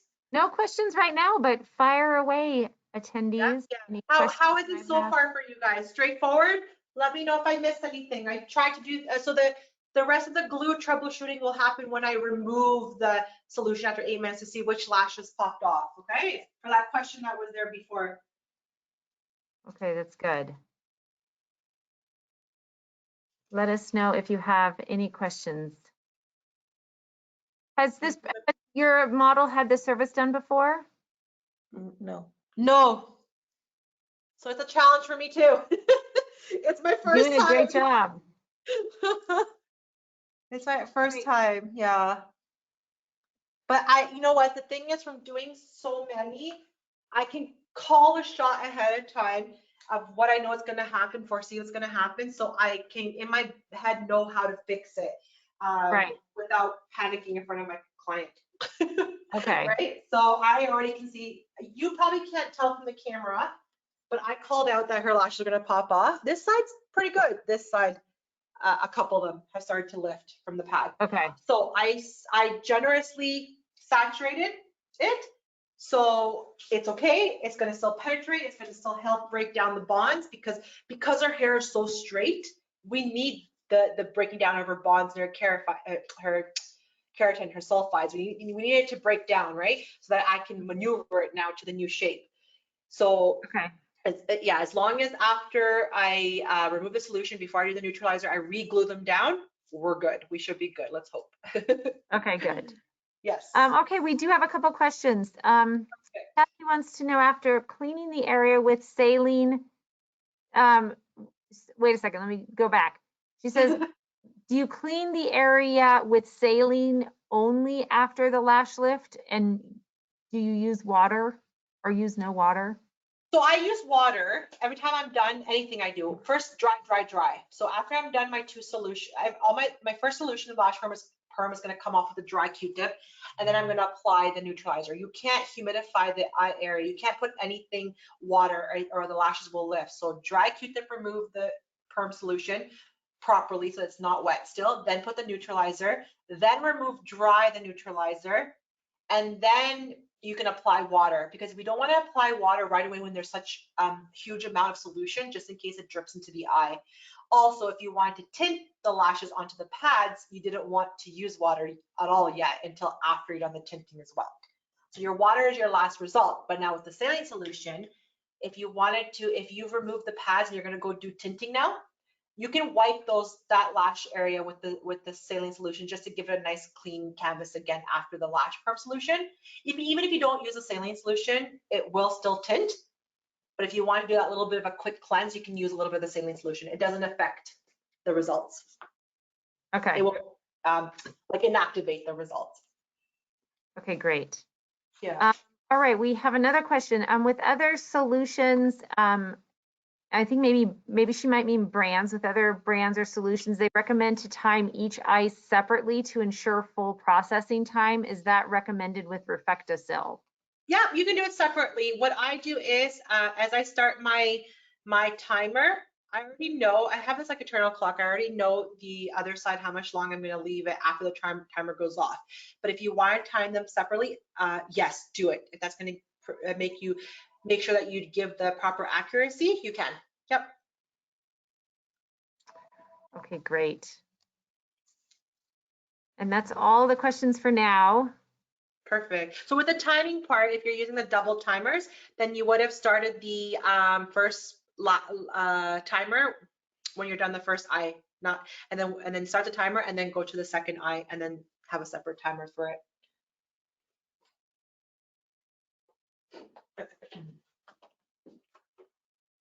But hopefully everything else is straightforward. The steps are straightforward. Yes. Everybody feels like you can see it okay in the camera. It's good view. Everyone's happy with the view. Yeah, it's a good view. Okay, good. Now, you might have covered this, but why did you choose lift over curl for her lashes? Actually, I would have done curl on her, but because today we were going to demo the lift. Okay. I did the lift because our class was for demoing the lift. But Lift, yeah.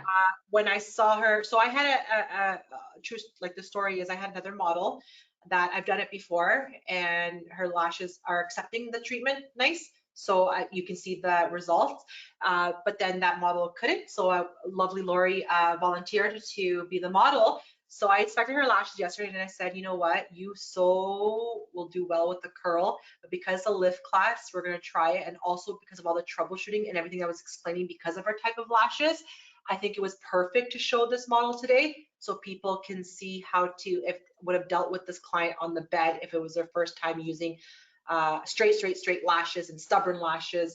Yeah, but she would benefit so much more with the curl because of her lashes being so straight.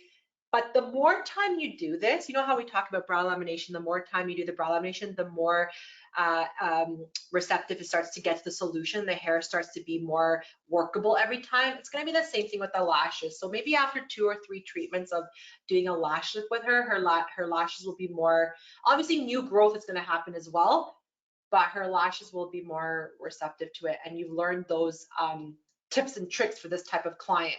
Now, if I had an extra small, oh man, I could do that on her too. It wouldn't matter curl or extra small, but because there's no extra small, I would take this client to, if this was a paying customer and the lift didn't work, I'd be like, you know what, we'll do it again, but with the curl. I've done that in the past before. Or if somebody had an allergy to the glue on their lid, sometimes when we do classes and they do the patch test right then in class, which it shouldn't be, should be 48 hours, somebody might have a reaction to the glue. Okay, we take it off. And then if that model still wanted to get some kind of results, I transfer them to the curl because you don't have to put all this glue on the back of the pad and onto their eyes. So there's different ways that you can use the curl as well. Okay, great. Thank you. So let me see what timing. We have another minute left. And then we can start removing the one eye. And then I'll have to leave another full minute and a half. Client, is she noticing any, is your client noticing any stinging or sensation? Sorry? No, I'm comfortable. You comfortable? Yeah. I was very, very careful not to touch the skin of her waterline, just to stop where the root stops, right? So if they did feel, for example, it's really hard to see the waterline now with the solution, but what I do is I grab a Q-tip. So say she felt some irritation, and when I'm putting the solution on, I don't rush it, because that's what happens, the mistake. Sometimes people rush it and it spreads onto the lid, and then the customer is like freaking out. But what I do is I take the Q-tip and I hold it onto that skin area. Dry Q-tip first, okay? Because if I start to put water, the solution will start to seep towards the water, right? And we don't want that. So I do dry Q-tip first. If that doesn't work, and I hold it and I let the solution just suck into the cotton pad in that area that was irritated. And then if it still is hurting for them, then I take the water. But once again, I try to have proper control in my hand to just hold it into that area and not let the water start touching lashes or solution. So it's just, you have to be calm. The first time this ever happened to me, and I was learning how to do lifts on my own, I didn't have a trainer, I panicked. My client was burning. They said, take it off. They were screaming. They're panicking. I'm panicking. It's a hot mess if we're both panicking. So you have to learn to coach your client and tell them, you know what, it's okay, breathe, take deep breaths. I'm going to relieve it right now with the Q-tip, you know, coach them through it, and they feel calm and they start to calm down. And that way, if you can coach them and control them, you don't have to remove everything and redo it over again. I've never had to, only that one time where I had to remove and redo it over again. But I've learned now that if I have that Q-tip technique, I never have to remove it. I can still continue my service. Unless they're so teary that it's just dissolving everything and they won't stop tearing and you have to remove it, then you have to remove it. Okay, so I'm going to remove the one side. Keep asking questions. Okay, great. Yes, there's a question about what type of reactions to the glue should I be looking for during patch testing? So during patch testing with the glue, what I've noticed with immediate effects is that the lid, the skin starts to swell, like you know when you do a waxing and you pull skin and you can see a little bit of the raw of the skin.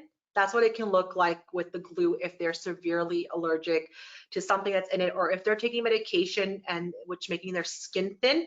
That's what it will do. But I rarely see that. I've only have seen it 3 times happen in my training of over how many years since we've had the lift. So you'll see redness. If it keeps to intensify, it turns into almost not, it could turn blistering to some people, or it could turn to that waxing effect when you pulled off the wax and you pulled skin too, and you can see that kind of shiny raw. Does that make sense? Yep, thank you. Oh, yeah. Okay. I'm like, hello, did we? Sorry, no, I put you on mute because our phone was ringing, so I didn't want to interrupt. Oh, sorry. So does that help the people? Yes, it does. Yeah, the most of the time with tints and stuff, when they feel irritated, their skin turns red. When it starts to lift the skin and get swollen, like inflamed, then that's because they're really allergic to the ingredient, right? Okay, perfect. Of the tint, or that's why we say for the tint, avoid putting it on the skin. We do have the sensitive line. Well, until we can relaunch it back in the US with the proper developer gel, we do have the sensitive line that you can stain the skin. Okay. Okay, great. Okay.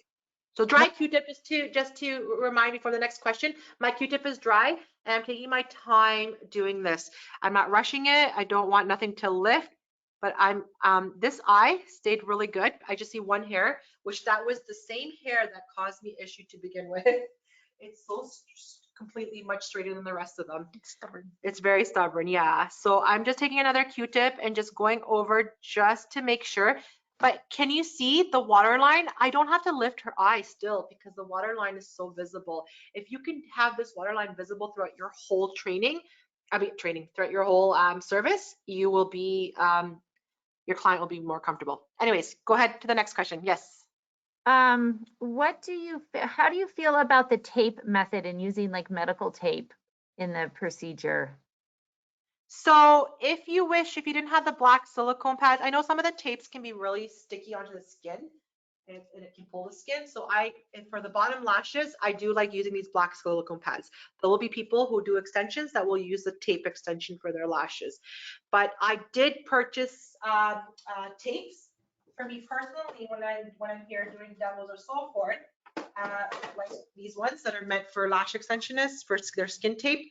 So I would put this if I had somebody that had a hooded eye or a little bit more mature where it drooped more, because some clients, mature clients, you kind of want to do this service for them because it opens up their eyes. But also what's happened is that sometimes the skin, because there's too much of it, engulfs the pad. So you just take your tape and you put it up in a position like this. You can even hold the pad down and the eye up like that, right? But I haven't had to use yet because I've learned how to do it without. But I do have one associate that I'm probably gonna have to start using it because the skin starts to take over the pad. I don't want them to feel irritated. But go ahead and use them, yes, for holding up the lids. But for the eyes on top of the lashes to hold them down, I like using the black silicone pads. And what about the top lashes? What do you mean the top lashes? To tape Like them down? Yeah. We don't tape down. No, why would they use the tape to tape down the top lashes? You won't be able to put the solution. Oh, you mean to tape down the tips? Like, I'm confused. so if say you have a client who has really straight lashes and they start to lift off of the pad, like the glue is having a hard time holding them. I was taught at some point that you can use like medical tape just to hold everything down. So like the solution's already there, everything's set, but you just put a little piece of medical tape to kind of hold it up in place. And then when your processing time is done, you can remove it. And I was just curious to think of that because I've had thoughts of like how the chemicals from the medical tape may react to the adhesive. With the solution, yeah, that's one concern. Also, how occlusive is the tape that it's going to provide so much heat that it's penetrating even more, and so you might cause damage because you're leaving the full time not realizing that it's penetrating faster because of it being occlusive. So our training for RefectoCil, we don't do that. We never had any issues. You can see with the troubleshooting, less product to use, better. You don't even we don't need that tape on top of the lashes. And as you can see, her lashes, even though they were difficult, they stayed on. A couple have popped off, but I'm going to correct that with the glue now that I removed the solution. So I wouldn't teach that way because the manufacturer doesn't suggest that. And as you said, the main concern is how is that glue on the tape reacting to the solution as well, right? So I wouldn't suggest that unless the brand has done testings and they have a tape that they formulated with their brand. Sure, you can go ahead because it works as a system, right? Yeah. Perfect. We had a client ask, Denise said she had a client who had a panic attack during a lash treatment. Yes. And she had having to remove everything or else she was really going to go into a bad place. And she's wondering if you've ever experienced a client like that and any recommendations on things you can do to prevent that from happening.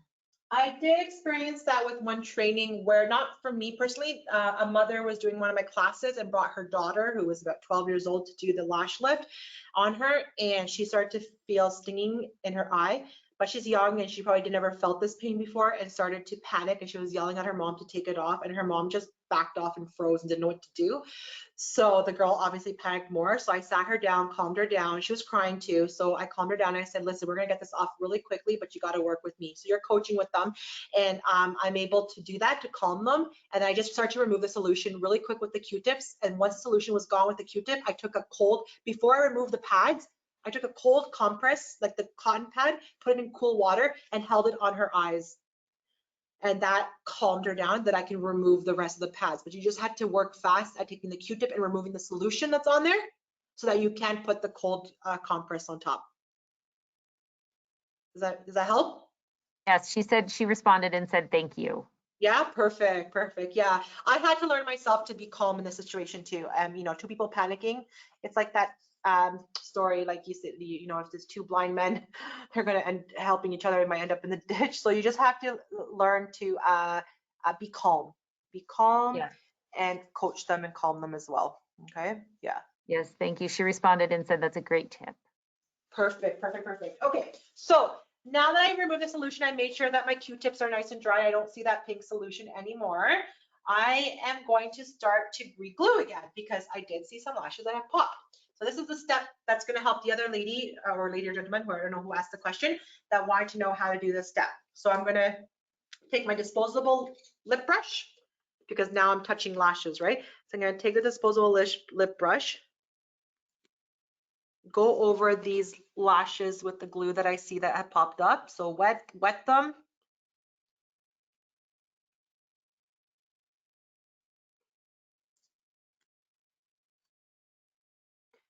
Let the drying time take. Yeah, she has even the texture of the client's hair, you can feel it when you work it. And you can tell whose hair is stubborn just by working it with the orange wood stick. You've learned to do that ability by doing so many. So her lashes, yeah, it's okay. It's a challenge for all of us, and it's good that we have this. So I re-wetted them, let them dry, and just gluing them back down before I put the neutralizer. How are you feeling, Laura? You okay? Feeling good. Okay, good.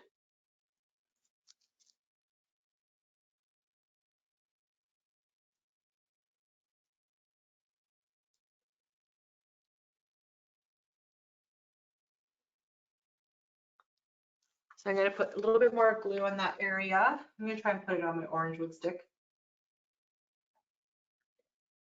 There is here.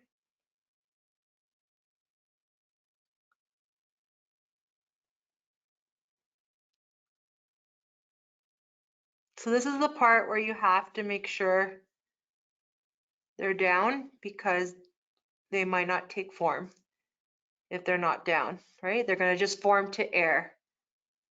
Okay. Let me check the other side now.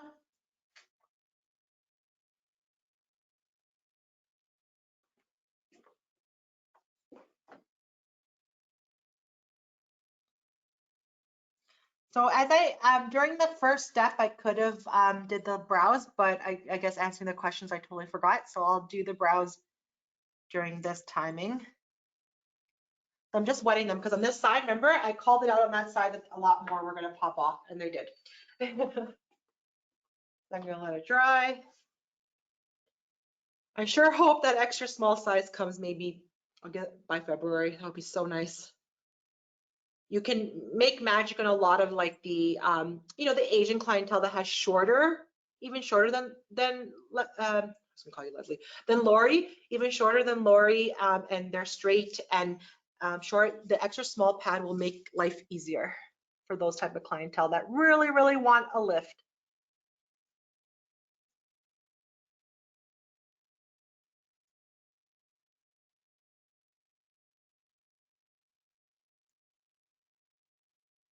She does have a lot of new growth, really teeny ones on this eye specifically. So I probably won't be able to get those all in there because they're super, super short.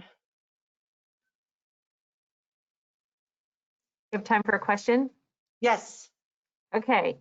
Donna would like to know if she has some clients that are too sensitive for lash tinting, should she assume that these clients would most likely be too sensitive for lash lifting?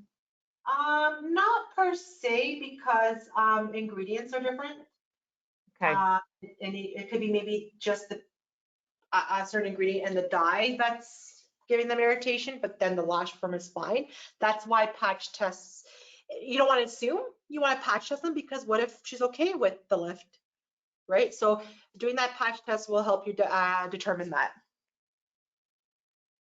Awesome. Thank you. No problem. Sorry, I'm just working. We have a question. I didn't introduce Maggie because I didn't realize she was on. Maggie from our California office. Hi, Mags. Welcome, Maggie. She has a question. Would you recommend doing the lashes in sections versus putting the glue on the whole pad? Yep, you can do it in sections. You can work from outer to center to inner. So if you feel like you want to separate them, and if you're new at it too, and you don't know how the glue works with you, you know, you haven't become one with the glue. So yeah, you can separate it like that, and you can take your time at getting each individual lash separated and so forth. So for sure, categorizing like into 3 steps, go ahead. It will give you more confidence, and your results will portray as well nicely. Okay, I'm just gonna put a little bit of glue in these corner ones because I can see that I've overworked it. Okay, so now I can put the neutralizer. So with the neutralizer, same thing. You're gonna squeeze your piece size amount. The neutralizer is white. Let me squeeze it out and it stays white, and I will show you.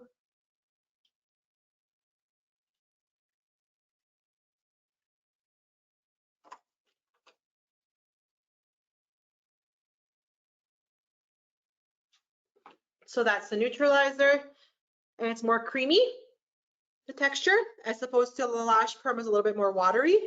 And the Lash Perm is also, the new solutions are gonna be that purple, as you saw. So I'm gonna take my piece size amount. I'm gonna take a little, like I said, a little ball on the tip, and I'm gonna apply it in the same. Oh, I see some of those lashes popped off, and I really wanna get those back down. Sorry, give me a second. I'm gonna re-glue those inner ones. I still want those to take some shape.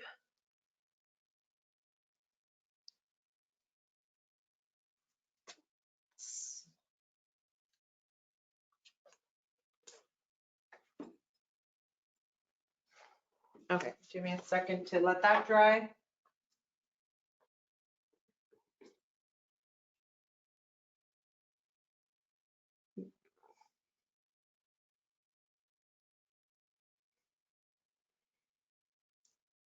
Okay, perfect. Just gonna let that dry for a little bit. I'll start from the outer. And once again, the same area that you put the Lash Perm, and as I'm going close to the water line where I placed the Lash Perm.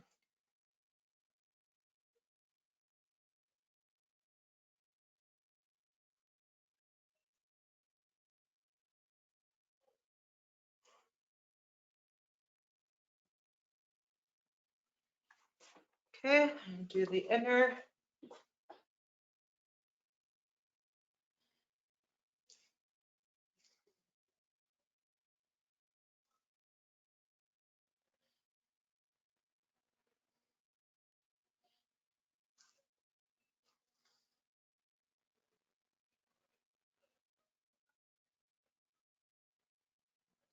Okay, I'm put on the other side.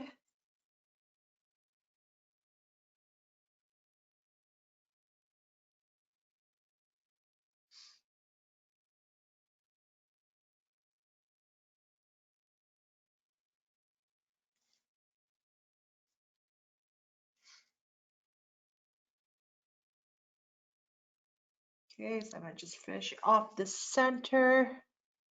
And once again, if you were gonna use the separate timings, your other side would have started by now.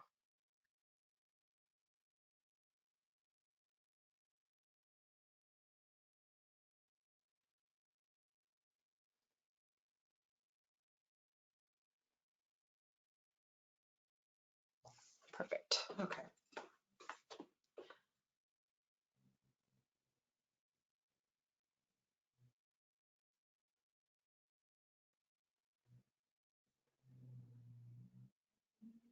So this side of the inner ones have caused me, they're a little stubborn, so I know those ones, the 2-3 hairs in the inner will probably not take because they have popped up again, but they're just causing me a little bit of struggle. But that's why the smaller pad would have been okay, because they would have been able to reach over that bump. They're trying to reach and they can't. So we'll see how that turns out. Okay, so I start my timing, and the second step is 5 minutes, okay? So during that 5 minutes, I've already prepped her brows. I'm gonna take the light brown for Lori because she has some warmth in her hair, and plus we don't want them too dark. So I'm gonna take the light brown, the 3.1. And I have our new palettes that fit over the hand with the line inside to show the 2 centimeters. I'm gonna put my light brown.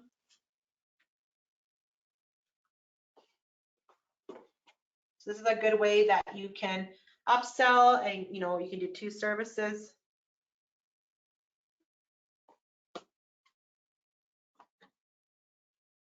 If there's a shaping, you can even fit a shaping in there. Okay, so I got my oxygen cream. And with my oxygen cream, because I didn't put the full 2 centimeters, I'm just gonna, it's supposed to be 15 drops of the cream. I'm going to put 12. But it's 2 centimeters to 15 drops. If you dock it down to 1 centimeters and do the 8 drops, but because I did a little bit under 2 centimeters, I'm gonna do the 12. Okay, I'm gonna mix it. We've got our nice Browista brushes. I have a spoolie on the other end and a nice flat edge if I wanted to brush them before I tint them.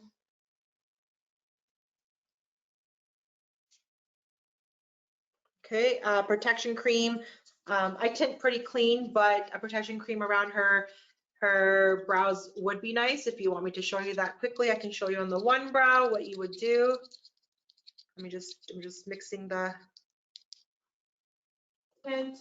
So basically you would grab a Q-tip, grab your protection cream, that's 3-in-1 as well, massage cream, eye mask treatment.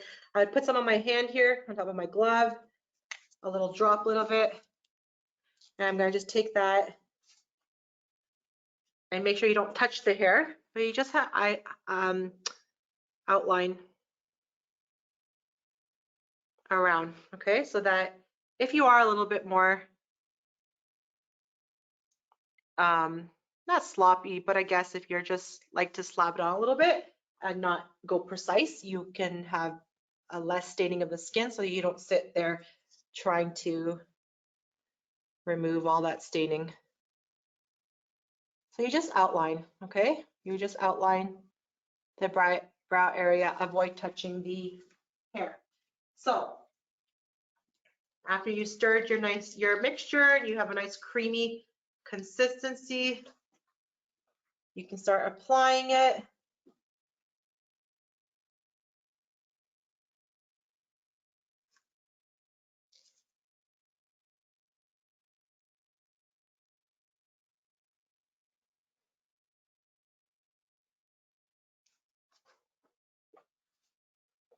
So I'm gonna do both sides, the front part of her brows, and so you can break this down into sections too. So Lori didn't really want dark brows, so we're just keeping them close to her natural, okay?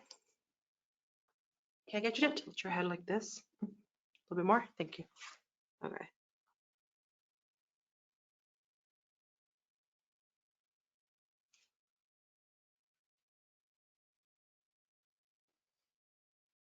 I'm gonna check my timing.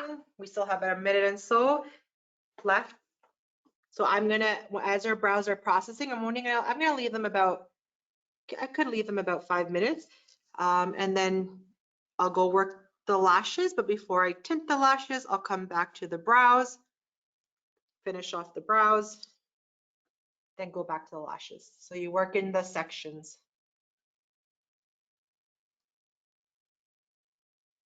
You can tilt back this way.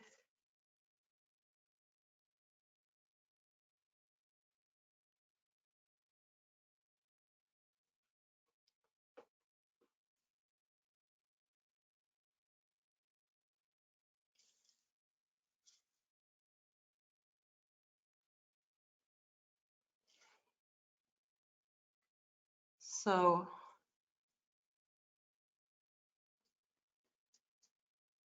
I could always grab a Q-tip. I always grab a Q-tip because I like to make sure it's outlined good.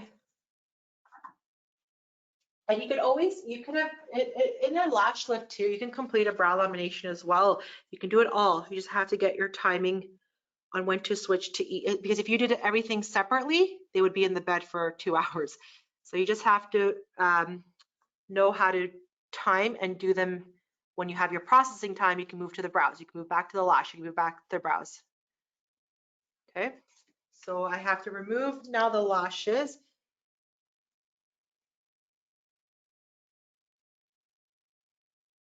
I'm just gonna outline the other side just to make sure.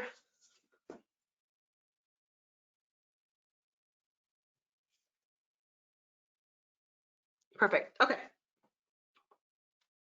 So now we'll move to lashes. So I'll make sure my timer is for 5 minutes for the brows.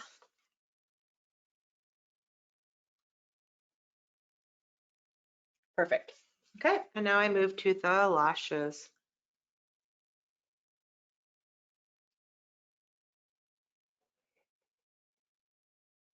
And because the other side, I know I have to leave it another 1.5 minutes, I'm going to work this eye. So did the majority of the, did people want me to show the tinting of the lashes on the silicone pad or remove them and show them the actual way that I like? I can do whatever the majority vote is. You guys let me know.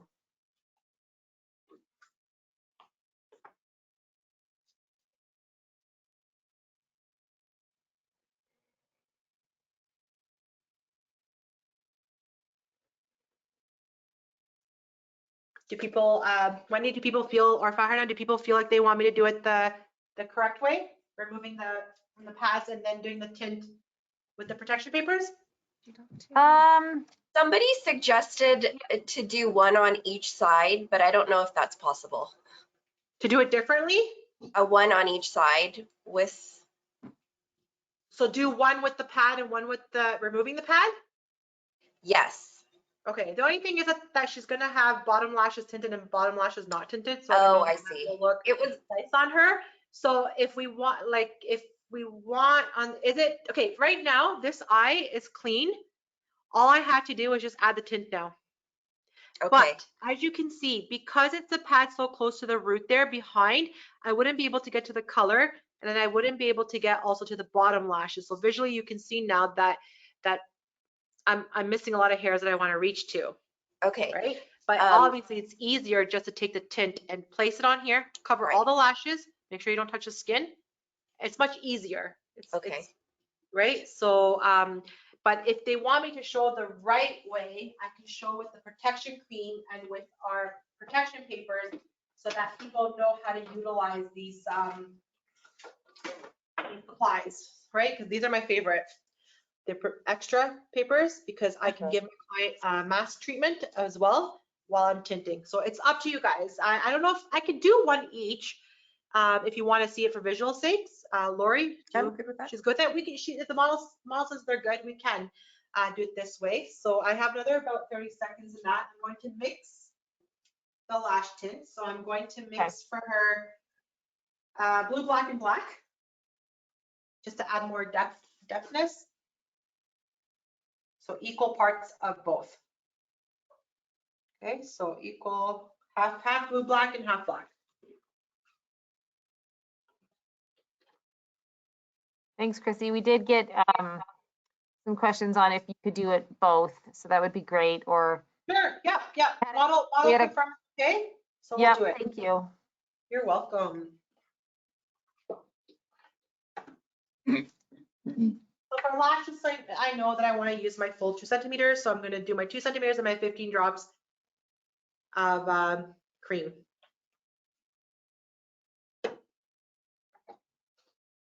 So I have my mixtures in there. I have my blue black. My blue black is in here, and my black is right there, and my 15 drops. I'm just going to mix it.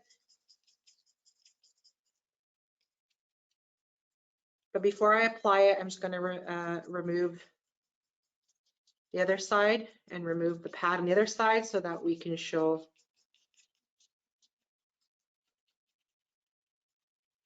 Okay, so I mixed that. I'm going to lay it on the side. Okay. So let's remove the. Also, before I do any of the tinting, I'm going to remove the brows as well. Okay. Let's not forget the brows.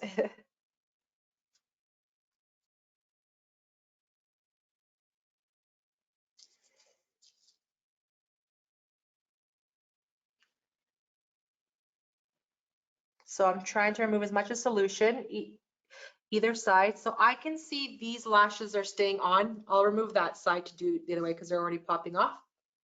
So I'll remove that side with water. But let me just check in on the brows to see how much time I have. Oh, time's up. There we go, perfect timing. So dry cotton first so I don't drip anything. So we did a very subtle look, so it's not too, she didn't want them dark. Otherwise I could have did the natural brown, but it would have been to, her hair is pretty light. I don't know if you can tell further from it. It's pretty light, so we kept it pretty natural, okay? Just gonna wait another 30 seconds on the other side. So now, for example, the brows, if you wanted to use the Saline Solution, you could, but I just take my cotton pad with a little bit of water. I don't want to sit there rubbing too much of the hair. I just take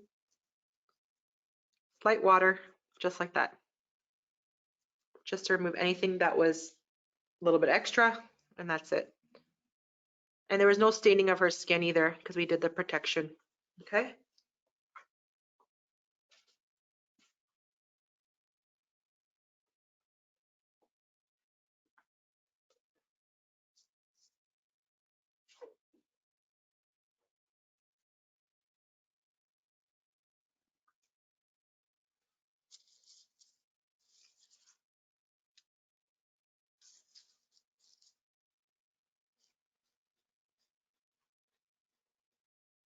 It's hard to see in the camera, but I can see a little bit of warmth in it, which is nice because it matches her rest of her hair, but it's hard to see it in the camera, the actual true, but she does have a little bit of warmth in it when it hits in the light in here, which is perfect for the rest of her hair. She has some golden in her hair. Okay, so I'm gonna clean it.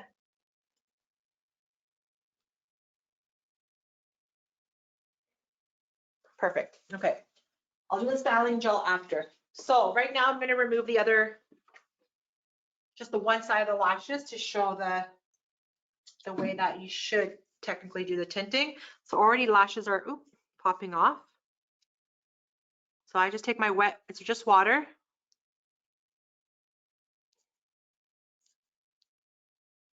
Just slight movements like that, okay? And then I just hold the pad and just follow it. It comes really quickly off. Oh, then you have lint everywhere. Let me just wet it a little bit. I didn't feel a thing. No? Okay, she didn't feel a thing when we removed it, which was nice. The glue comes off so nicely from the skin, which is really good.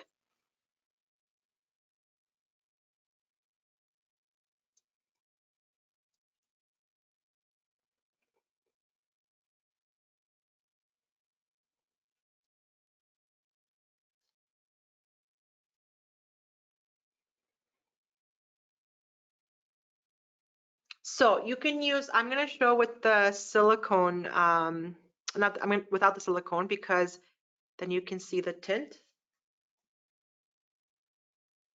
So I'm just going to make sure that the bottom lashes are not too, they're lifted up so I can go underneath. Okay, so I'm going to grab the paper.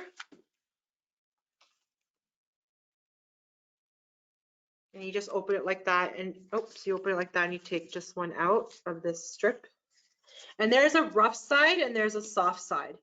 So on this side, it's hard to tell on the camera, but there's a rough side, and the soft side has like a nice shine to it that's gonna prevent no seeping through the tint. But the rough side is where I'm gonna put the protection cream to give the eye mask treatment and hold down the pads onto her skin as well. So I'm gonna squeeze a little bit on my hand. And I'm just going to take a Q-tip and spread it onto the rough side. If you feel you want to spread it in the eye area, sure, I just get more control if I do it on the, if I spread it on the pad. Okay, so I'm going to do that.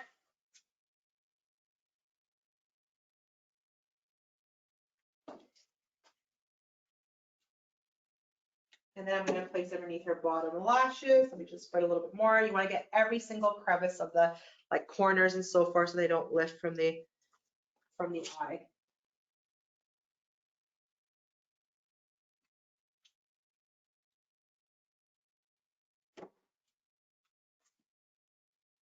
Okay, so the hard thing is going to be now, because she has one eye with the pad and one without. If you can, I don't know if you can slightly open. Oh, here we go. I'll try and get underneath.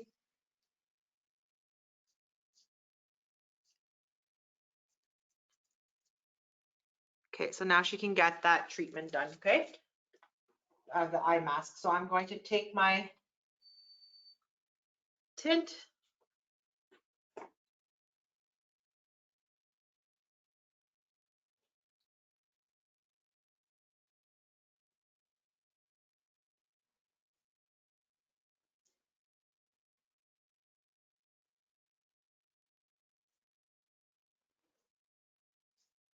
So as you're putting it on and kind of pressing it down too, it's going to the bottom ones, but you can go back and forth and roll as well. If you feel like you touch some on the skin of the lid, just grab a Q-tip and just wipe it off right away.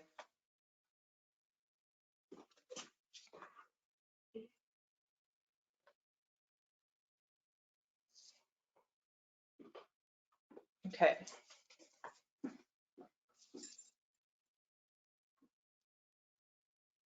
Because I want to get as close to the waterline as I can, because she does have lighter hairs.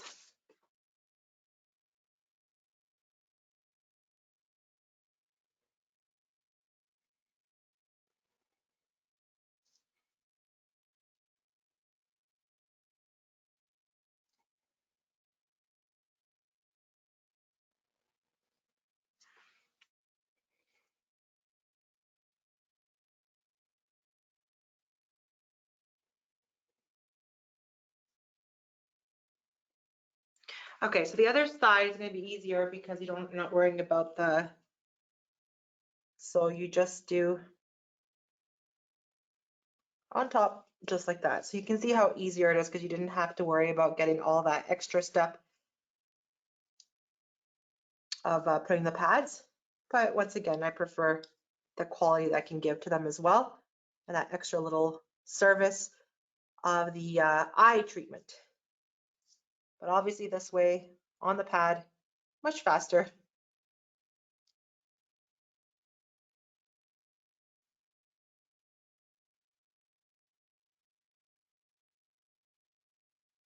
Okay, after a lift, it stays only for 2 minutes, okay? The tint only stays for 2 minutes. So obviously on this side is already past, I'll only leave it for 1.5 minutes because the timing already passed as I was working on the other side. So I'm just gonna go back on this eye because I want a little bit more to penetrate to the bottom. So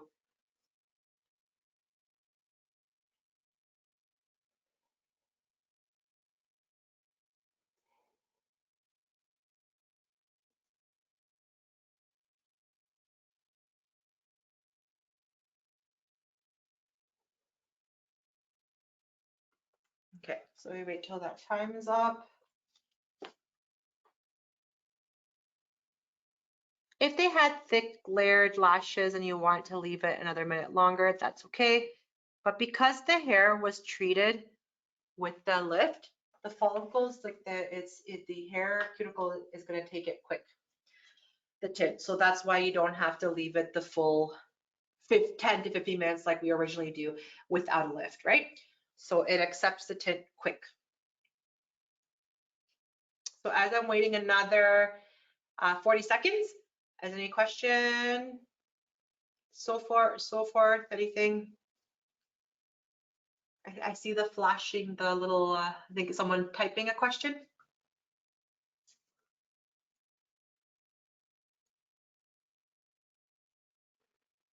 You guys can still hear me, right? Yep, we can hear you. Hi, Chrissy. Okay. It goes dead silent, so I'm just like, oh no. I know. Sorry, because we have the office here. You have to put like low, yeah. Yeah, You're in I put it on. Okay. So I have another 19 seconds. I'm gonna go get my Q-tips to prepare because once again, dry, dry, dry.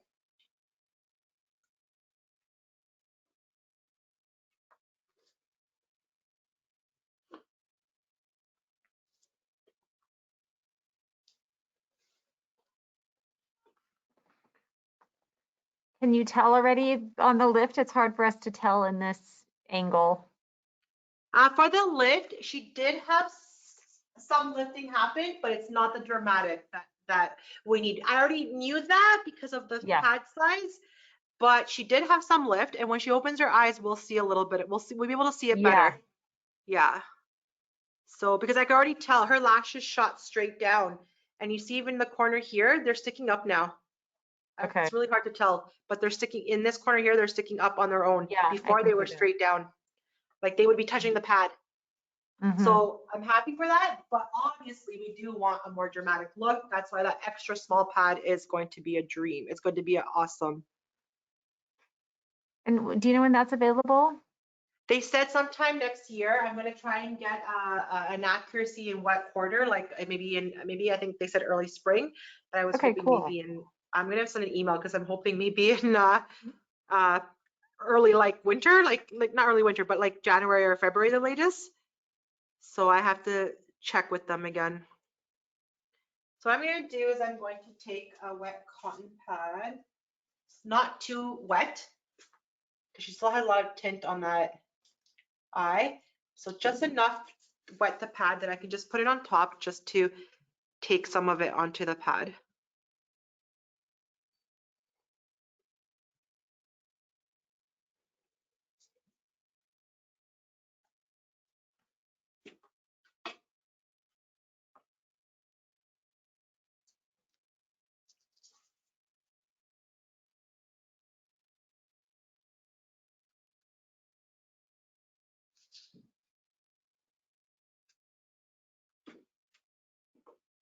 So obviously now they're much darker because before they were brown or blonde. So the darkness is really nice. So that even makes a difference.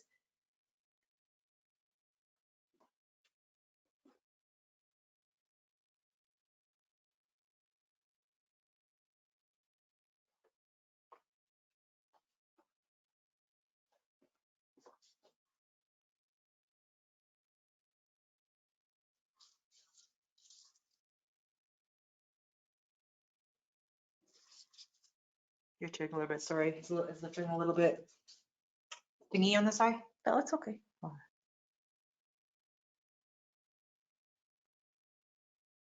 So already the tint has given a little bit of a blue hue to the pad. So sometimes even if you don't disinfect it right away, it will still keep that hue on it. So the more you do it, the more it starts to look really dirty looking. That's why another reason why I didn't like that it was. Oops, sorry, your mask went higher.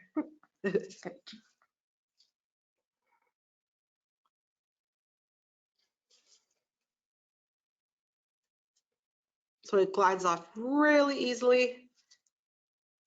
The pad, you just gotta make sure the glue.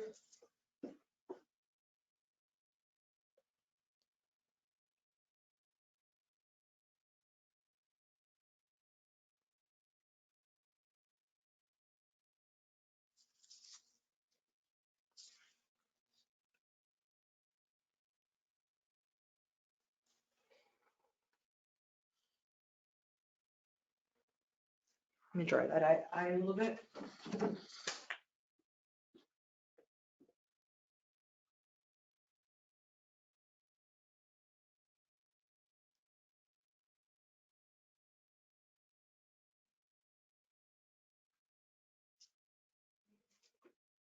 Let me just clean the other side, then we're gonna put the styling gel and get her to open. Trini here, the Colorado office has a question for you. Chrissy, if you have a Yes. minute. So, I haven't ever done a curl, like with the curl kit, but I was wondering if someone has shorter, more straight lashes like her, would a curl maybe be a alternative option? Yes. So yes, exactly. So Just I to- today. We mentioned it in the beginning too, that I called it out that Lori would have benefited, my model today would have benefited much better with the curl because we don't have the extra small pad. So I already knew that, but slightly, we had, I don't know if you heard, but we had some issues with the model at a different model. And then I had last minute to use Lori, which is fine because we were able to troubleshoot today and see if we do get a client like this. But Lori is perfect for a curl until like the small size of the curl. Because if you see how small the curls are, they're perfect for Lori. Mm-hmm. I don't know if you can tell. Oh, I have to show it here. Sorry. They're pretty small, so they're really good for Lori. So until they would get, like, say you had customers like this, until you would be able to get an extra small lifting pad, the curl would be really perfect for them. Okay, awesome. Thank Yeah. So we'll see. She got a little bit of a lift, but like I said, it's not that dramatic look. But paired it off with the tint, it will give some refresh and opening and lifting to her eye. So let me just do the styling gel because we want to end it with the styling gel. So I have my disposable mascara one, and then this is the bottle for the styling gel. Okay, with the silver cap. The gold cap one is for them to take home. So I'm going to do the brows, condition them, hydrate them, seal in the surface, the tint.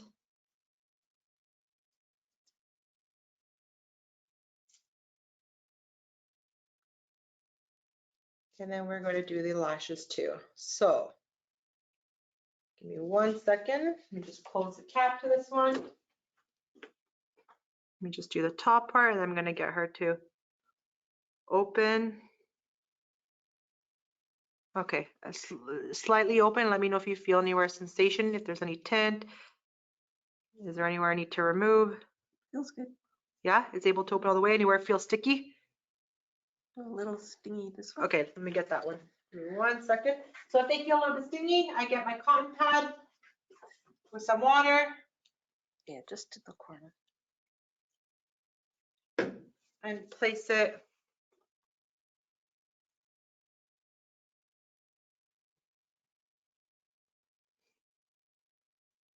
So there was some tint there.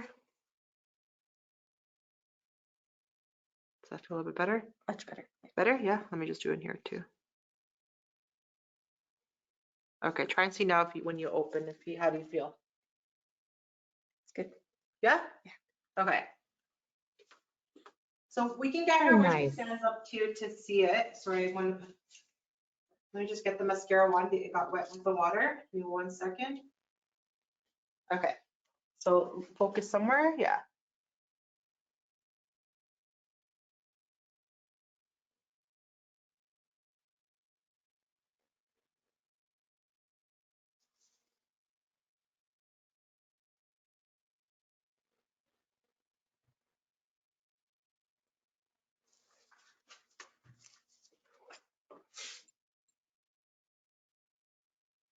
Oh, did it poke a little bit? Sorry.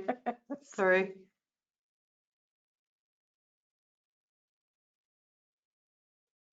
Okay. 1 second. Maybe if we get the camera and so right now with this view too, we can see if you bring your head, if you slide a little bit up more this way. Like that? I mean, no, come slide your body up this Oh. way. I just want to see if, oh wait, that was too much.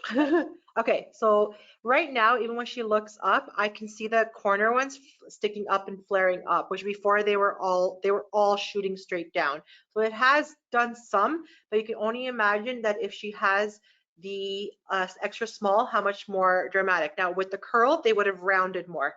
They would have went up, but they would have turned in. So now what I'm going to try and do is I'm going to try and take the camera off of here, or maybe I'm going to turn the ring light straight up. Maybe if you stand up in front of the camera, maybe you can see it better in a straight view. You want me to stand or sit up? Stand up. I'm going to turn this camera. I'm going to turn the camera up. Okay. 1 second. I'm going to just bring it down a little bit. Oh, perfect. So we could see her the other way. So you might have to come closer to the, so Lori has a little bit irritation I can see on her eyes, her lids. I don't know if you can tell. I have to zoom this out. Give me 1 second. So for her, do you feel irritated on your lids, Lori? Or no? Nothing really. No? Okay. They're a little bit red. The top of your lids, your lid. Wait, can Lori go down just a little? We can I'm just see gonna bring it. Oh, mask. but you're- There we go. A little bit more, Lori. Sorry. You're like, go? is at the very top of the hold screen. on. Let me bring it higher for her. There we go. No, Okay. you stay at that position, but come closer to the camera and let it, There we go. let it. So it's really hard to see in the camera though. Can you see? So this side that I did it, when I removed the pad, this side she has an like an eyeliner kind of look because I'm able to reach very close to her waterline, right? So it looks like she has like an eyeliner, but it's really hard. I don't know if I can bring the camera closer. Hold on. What do you mean if I do this? So here, these corner ones, I don't know if you can tell, but they are sticking out like almost a little bit of a cat eye. Do you think if you go close to the camera? Can you, I don't know if that's too close, but I think we can turn. see, we could see it. Yeah, so it's really hard. Unfortunately, because it is a pad issue size, but the curl for sure, for Lori, the curl would have benefited her a lot more. Yeah, let me just see if I can switch the camera that Yara's on here. I'm gonna try and see if I can switch the camera on this way back to me. Is your lid okay? You're okay? They're a little bit red. They're a little bit. Yeah, okay. It feels fine. Okay, yeah, it feels fine. Okay. Thank you, Lori. Thank you so much. Okay, so it's really, it's in a sense, it's actually really good that we had something like this too. Unfortunately, it wasn't that of a dramatic look, but the small size would have had the effect of taking her whole hair and using her whole hair with a curl. And same with the silicone pad. If we had the small size, so picture this, half the size of that bump. That's what the extra small would be. And that would have been so much better for the results that we're trying to achieve. Because remember, if you could see from the camera, even though I pulled her waterline, was everybody able to see the waterline? Mm-hmm. Yeah. Okay. Even though I pulled the waterline so perfect and her waterline stayed throughout the whole service, which was awesome, her lashes did not cover the whole bump, sadly, right? So that's why that extra small is crucial, because even though we have the curl, there are people who don't want the curl shape. They want that round. They really, I mean, I'm sorry, they want that lift. They don't want that rounded shape. They want the length. So we have to be able to accommodate that type of clientele. And that's why an extra small of a silicone pad is needed. So Yeah, that's going to be really nice to add that in. it's going to be amazing. I've been asking them for a year, right from the beginning when I had to test this out for them.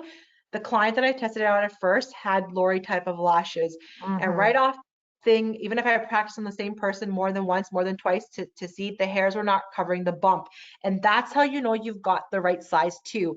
If the hairs don't cover the bump, right, and they go lower than the bump, then it's too big and you gotta go small size. If they go above the bump into the free edge, then the pad size is too small and you gotta go bigger. But Lori's were just going halfway, just halfway, which was not gonna have an effect whatsoever, right? So this is a good opportunity for you to know if you had a Lori client in your bed and you didn't know at the beginning that it's not going to work on them. You're thinking, yeah, the exercise small would be really good. But then you tried it and the results were not effective. You can sit that model down again, redo it as I've done in the past, and take them to the curl. So that way they leave satisfied with some kind of shape. And they are also going to have, if it didn't work, period, then you don't want to charge them for something that didn't work. This way you can give them something and also have that charge, right? So this is a good opportunity. This was good to know how to handle this type of client in your actual salon or spa when they're paying. Definitely. And then what if they went home and there's a time frame that you can redo it? What's that timing? So you can do the same seating. Like I said, if right now, what if go they ahead. What if they go home and they decide they're not happy with it? Isn't there, like, after a certain amount of time you have to wait? No, they can come back, because if you can do it in the same seating again, then you can do it again the next day in the same time, Okay. the same timing. We just don't suggest them if it worked out really nice. We don't want them coming every 3 weeks to do it. The lift should last six weeks. I have 2 associates here that actually the model that I was supposed to use, it lasts her for 8 weeks. So if when it does work, you don't need to be coming every 3 weeks, because that's over processing. But if it didn't work the first time and you want them to do it again in the next couple of days, redo it the same timing. Don't need to cut it in half. Okay. But make sure that you put the styling gel, make sure that you condition it at the end, right? Don't forget that step. Okay, great. Yeah. Wonderful. And then what kind of instructions do you give your clients in terms of like taking a shower? Face, So water doesn't affect, because as you can see, we use water to remove.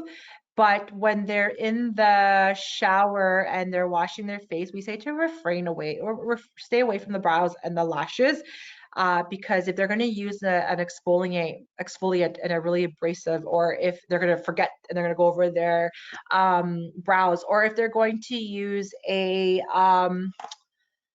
waterproof, oily eye makeup remover, because after 3 hours, we say that they could wear mascara if they want after 3 hours. After 24 hours, they can put something oily on.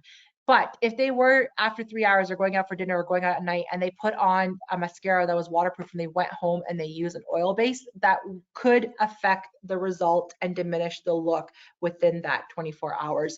So they have to be careful with their home makeup remover as well. So mascara, we say 3 hours. Oil products, we say 24 hours.